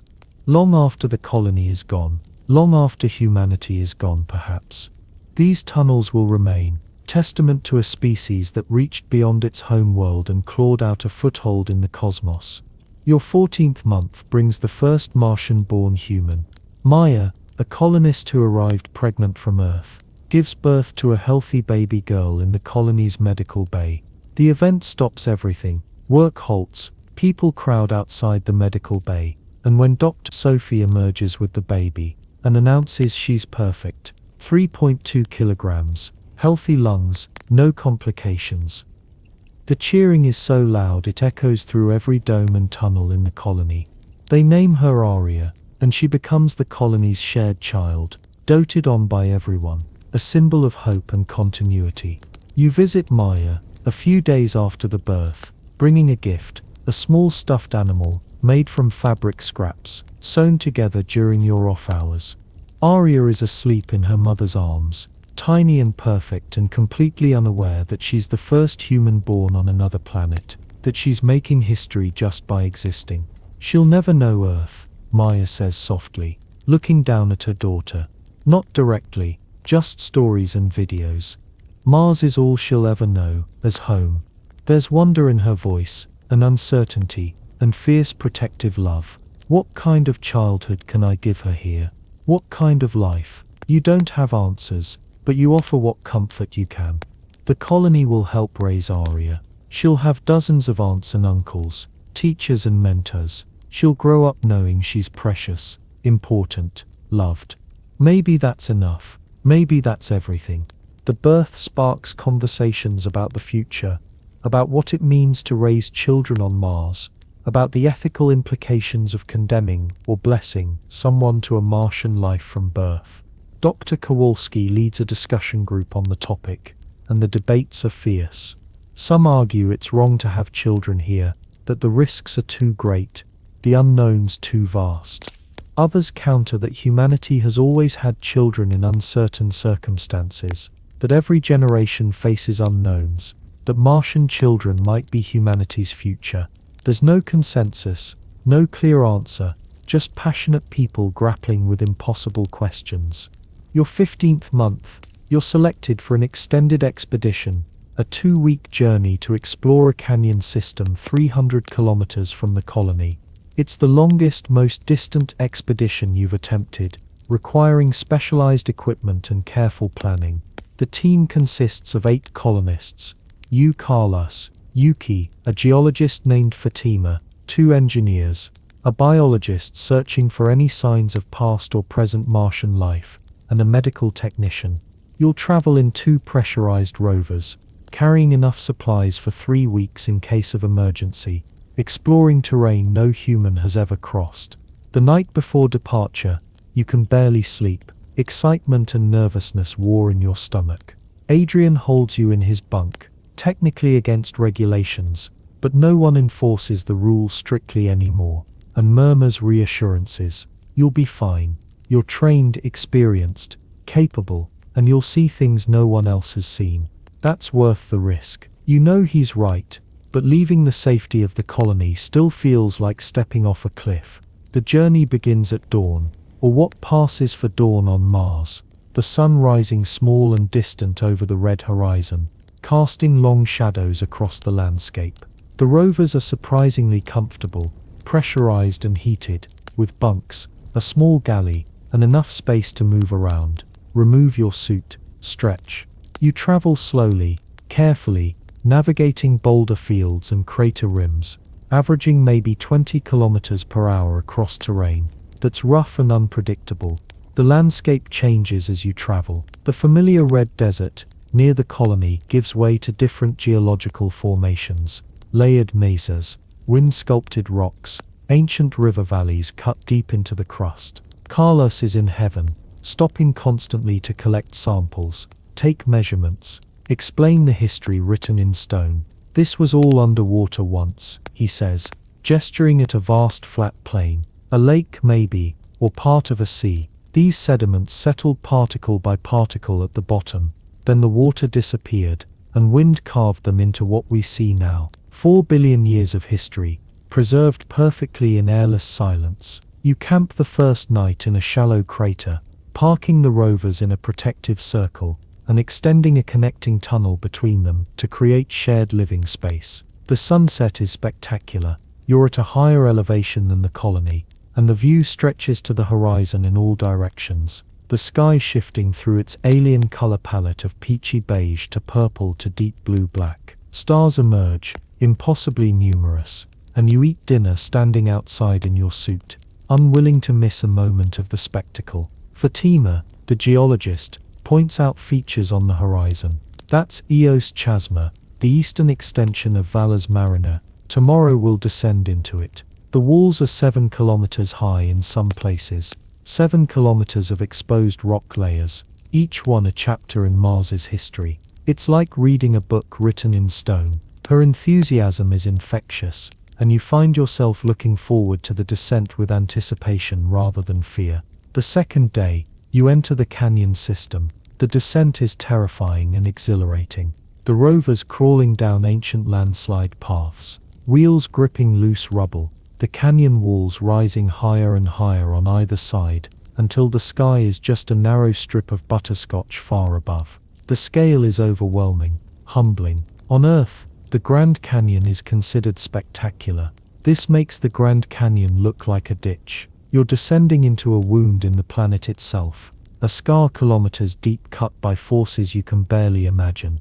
At the bottom, the canyon floor is covered in fine sand, and scattered with boulders the size of houses, fallen from the walls over millions of years. The rovers leave tracks in the pristine sand, the first marks ever made here by anything other than wind and gravity. You're writing on a blank page, leaving human traces in a place that's been untouched since the planet formed. The responsibility of it weighs on you. What right do you have to disturb this ancient silence? But then you remember, you're here to learn, to understand, to document. The tracks will fade, eroded by wind over decades or centuries, but the knowledge you gather, the samples you collect, the images you record, those will last, contributing to humanity's understanding of this planet, this solar system, the universe itself. You're not conquering Mars. You're studying it, learning from it, trying to understand your place in it. The biologist, a quiet woman named Dr. Ling, spends hours examining rock formations, scraping samples, searching for biosignatures, any chemical or structural evidence that Mars might once have hosted life. She's cautiously optimistic. We know Mars had liquid water billions of years ago. We know it had a thicker atmosphere. The conditions for life existed. Whether life actually arose, that's the question. She shows you microscope images of the samples she's collected, pointing out crystal structures, mineral compositions, explaining how to read the chemical clues. You don't find life. You never expected to, but the possibility hangs in the air, tantalizing and just out of reach. On the 5th day, disaster nearly strikes. One of the rovers develops a mechanical problem. A bearing in the wheel assembly starts failing, grinding and sparking, threatening to seize completely. The engineers scramble to repair it, working in the cramped undercarriage in full EVA suits, fighting against time and temperature fluctuations, and the constant threat of equipment failure. It takes 6 hours to complete a repair that would take 30 minutes in a proper workshop. You watch, feeling helpless, acutely aware of how far you are from safety. how dependent on functioning machinery. If the repair fails, if the rover becomes immobilized, you'll have to abandon it, crowd into the remaining vehicle, hope the supplies last for the journey back. But the repair holds. The rover limps along at reduced speed, requiring constant monitoring, but it functions. The expedition continues, though the mood is more subdued now, the awareness of danger more acute.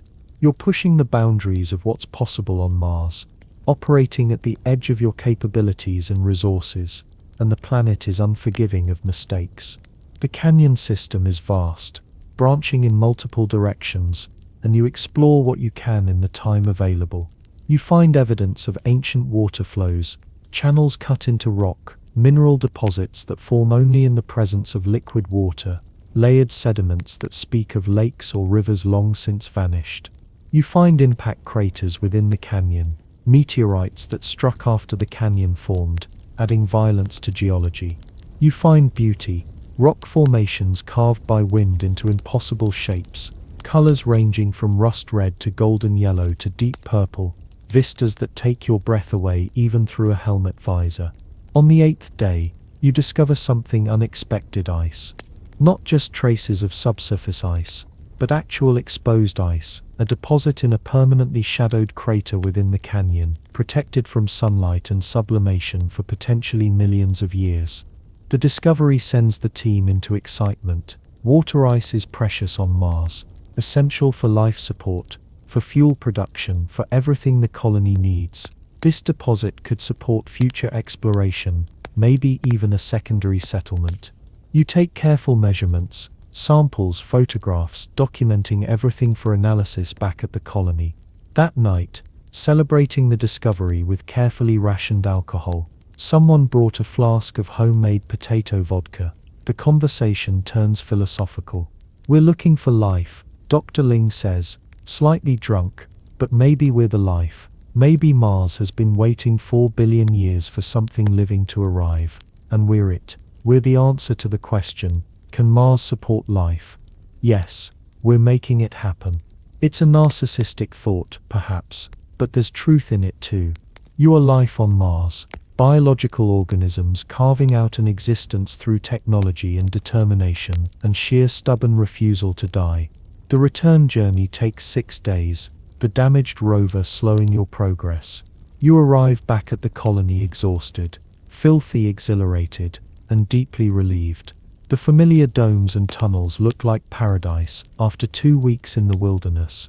You stumble through decontamination, shower for 20 minutes straight despite the water rationing, and collapse into your bunk in clean clothes, surrounded by the reassuring sounds of the colony, voices, machinery, life. Adrian is waiting when you wake, and you fall into his arms without words. He holds you while you cry, release of tension, exhaustion, overwhelming emotion at being back, being safe, being alive. "I saw things," you tell him eventually, "incredible things, terrible things, beautiful things. Mars it's more than I understood, bigger, older. It makes me feel so small and so important at the same time. Does that make sense?" He nods, stroking your hair. "You're an explorer, a real explorer, not just a colonist. You're seeing what no one else has seen. That changes you." He's right. You are changed. The expedition expanded your conception of Mars, made it real in a way it wasn't before. It's not just the colony and the immediate surroundings. It's a whole world, vast and varied and full of wonders and dangers. You've seen a tiny fraction of it, and that fraction has left you hungry for more, eager to explore further, to understand deeper. Your data from the expedition contributes to several research papers, and the ice deposit becomes a priority for future development. There's talk of establishing a small outpost there, a way station for longer expeditions, maybe eventually a third settlement. Your work matters. Your observations have value beyond personal experience. You're contributing to the collective knowledge of Mars, helping humanity understand and adapt to this new home. Your 17th month. You're promoted to lead agricultural technician, overseeing a team of 6 people working across multiple growing operations. It's more responsibility, more pressure, but also more opportunity to implement ideas you've been developing. You propose expanding the mushroom cultivation. It's efficient, nutritious, and the colonists actually enjoy eating them. You suggest experimenting with aquaponics, raising fish in closed-loop systems where their waste feeds plants and the plants filter the water. You push for more variety in crops, arguing that psychological health requires diversity in diet, that eating the same 15 foods repeatedly contributes to depression and dissatisfaction. Dr. Okonkwo supports your proposals, and you're given resources to implement them. The aquaponics project becomes your passion, designing the system, calculating the biological balances, sourcing fish eggs from Earth, setting up the tanks and grow beds. It's complex and temperamental, requiring constant monitoring and adjustment. But when it works, when the fish grow and the plants thrive and the system achieves equilibrium, it's magical. A complete miniature ecosystem, balanced and self-sustaining, proof that life can flourish even on Mars, with the right conditions and careful management. The first fish harvest is an event. Fresh fish hasn't been available in the colony since you arrived. It's too difficult and expensive to ship frozen from Earth. When you serve tilapia at a community dinner, people react like it's the finest delicacy. They savor every bite, close their eyes in appreciation, ask for seconds even though portions are small. It's gratifying to see your work directly improving lives, providing not just nutrition but pleasure, variety, a taste of something beyond survival. Your 18th month brings another birth. A boy this time, named Kenji, born to Japanese parents, who've been on Mars for 3 years. 2 children now, 2 Martians who'll grow up never knowing Earth except through stories and screens. The colony is evolving, becoming less outpost and more a settlement, a place where people don't just work but live, build families, plan futures. You see colonists getting married, formal ceremonies in the main dome, complete with decorations and music and celebration. You see people building permanent quarters, personalizing spaces, investing in long-term comfort rather than just temporary survival. Adrian asks if you've thought about children. The question catches you off guard, and you struggle to answer honestly. I don't know, you admit.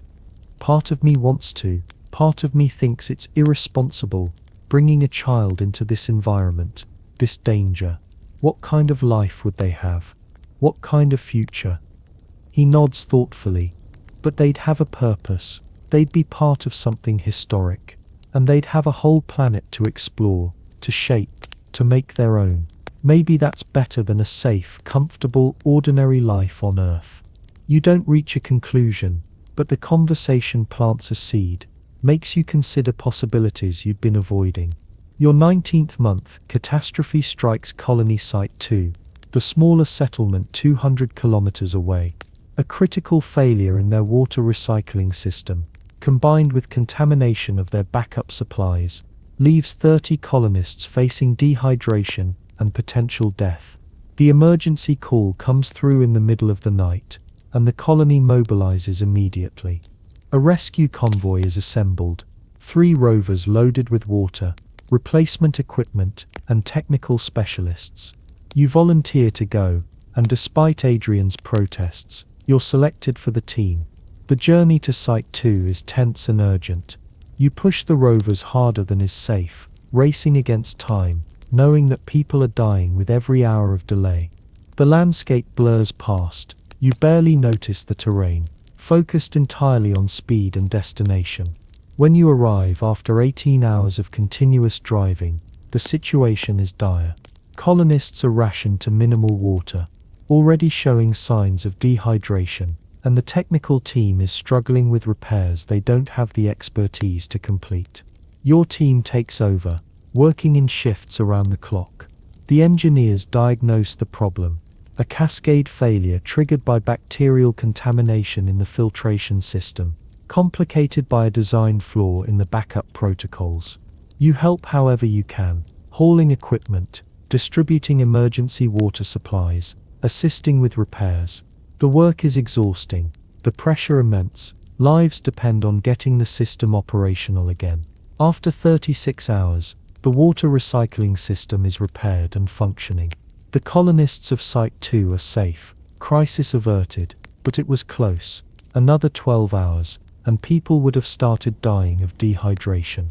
The near disaster prompts urgent reviews of all colony systems, identification of single points of failure, implementation of better redundancies. You can't eliminate all risk, but you can reduce it, prepare better, respond faster. The return journey is quieter.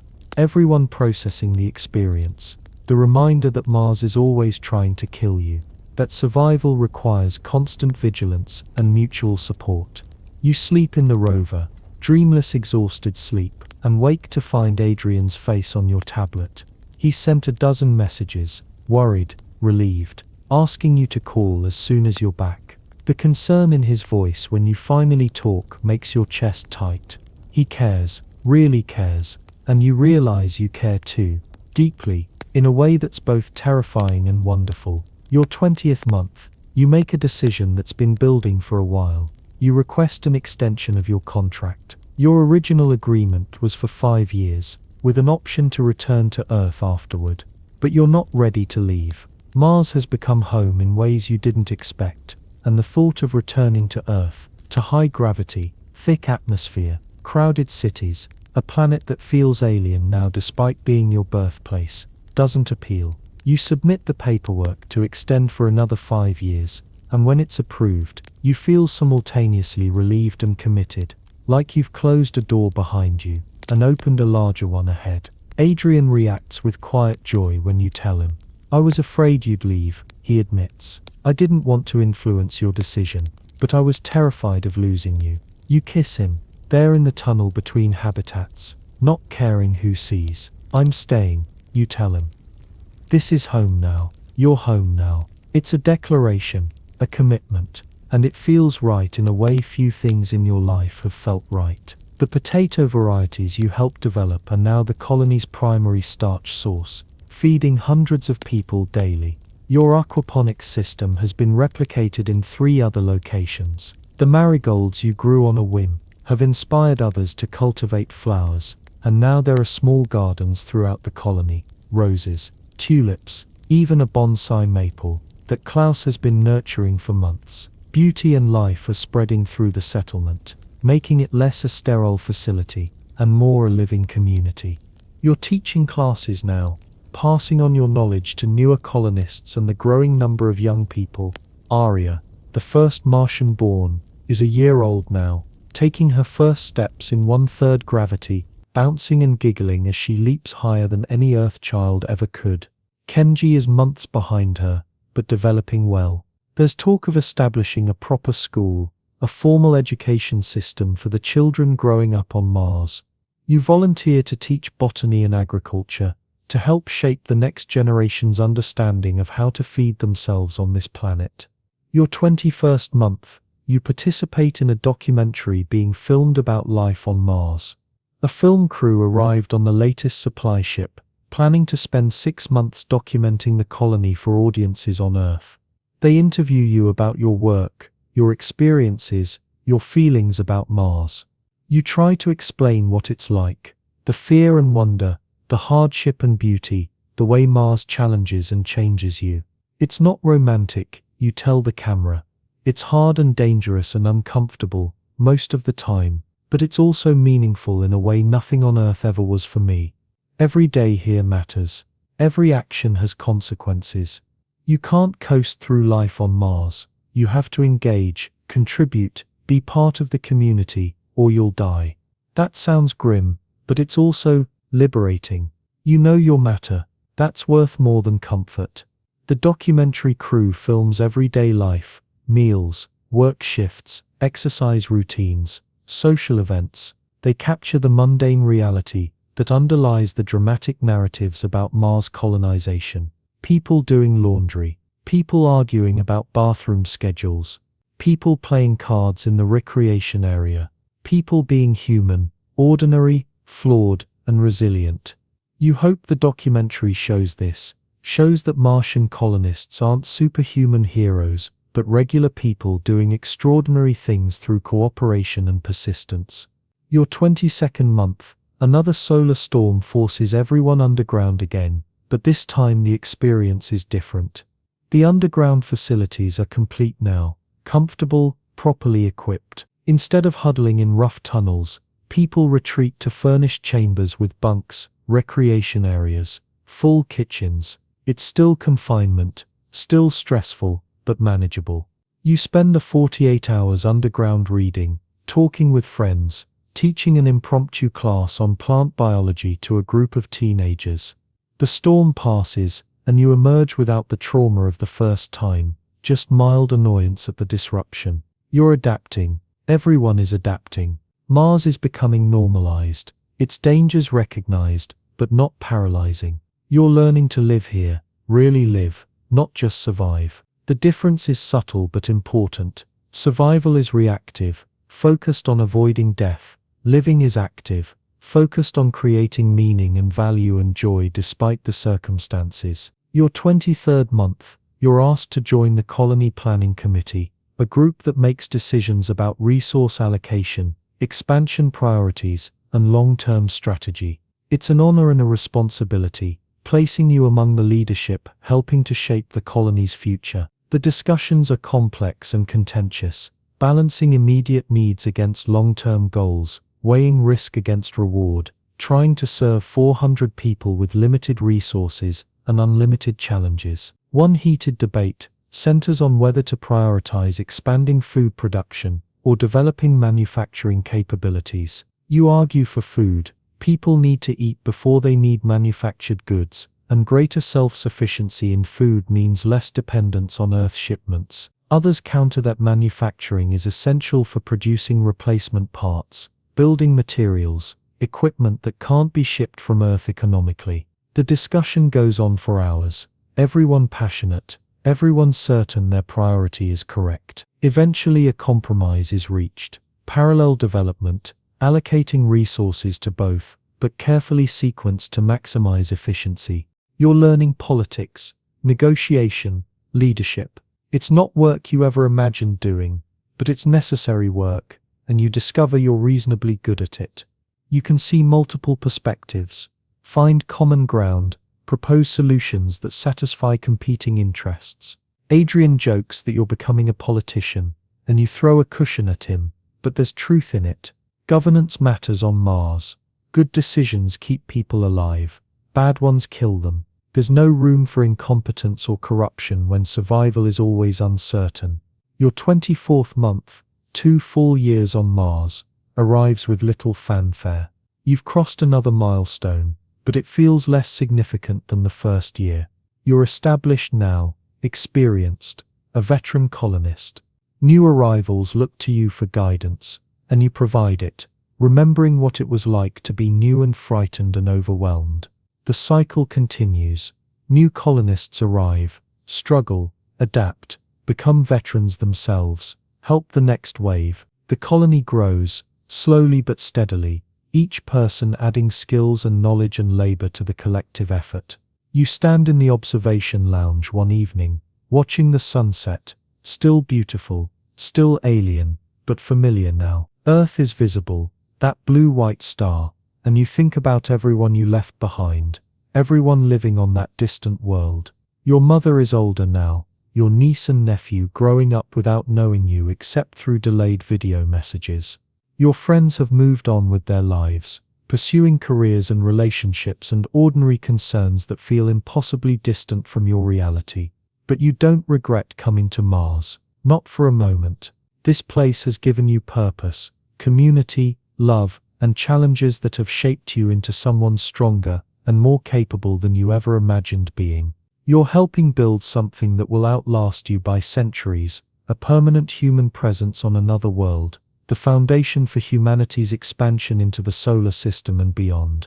Adrian joins you at the window, slipping his hand into yours. "What are you thinking?" he asks, and you smile. "That I'm home," you tell him simply. "That this is where I belong. That whatever happens, storms, accidents, hardships, I want to face it here, with you, with this community. Mars is my home now, completely." He pulls you close, and you stand together watching the stars emerge one by one in the darkening sky, while behind you the colony hums with life.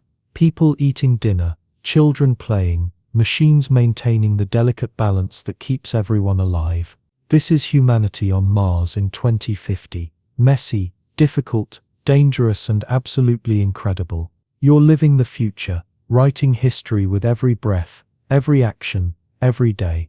And as you finally drift towards sleep that night in your Martian bunk, with Adrian breathing softly beside you and the familiar sounds of the colony around you, your last thought is simple and profound. You are home. You are exactly where you're meant to be. You are a Martian, and Mars is yours to build, to shape, to love, to call home for the rest of your life. This is your life now. This is your world. This is your future.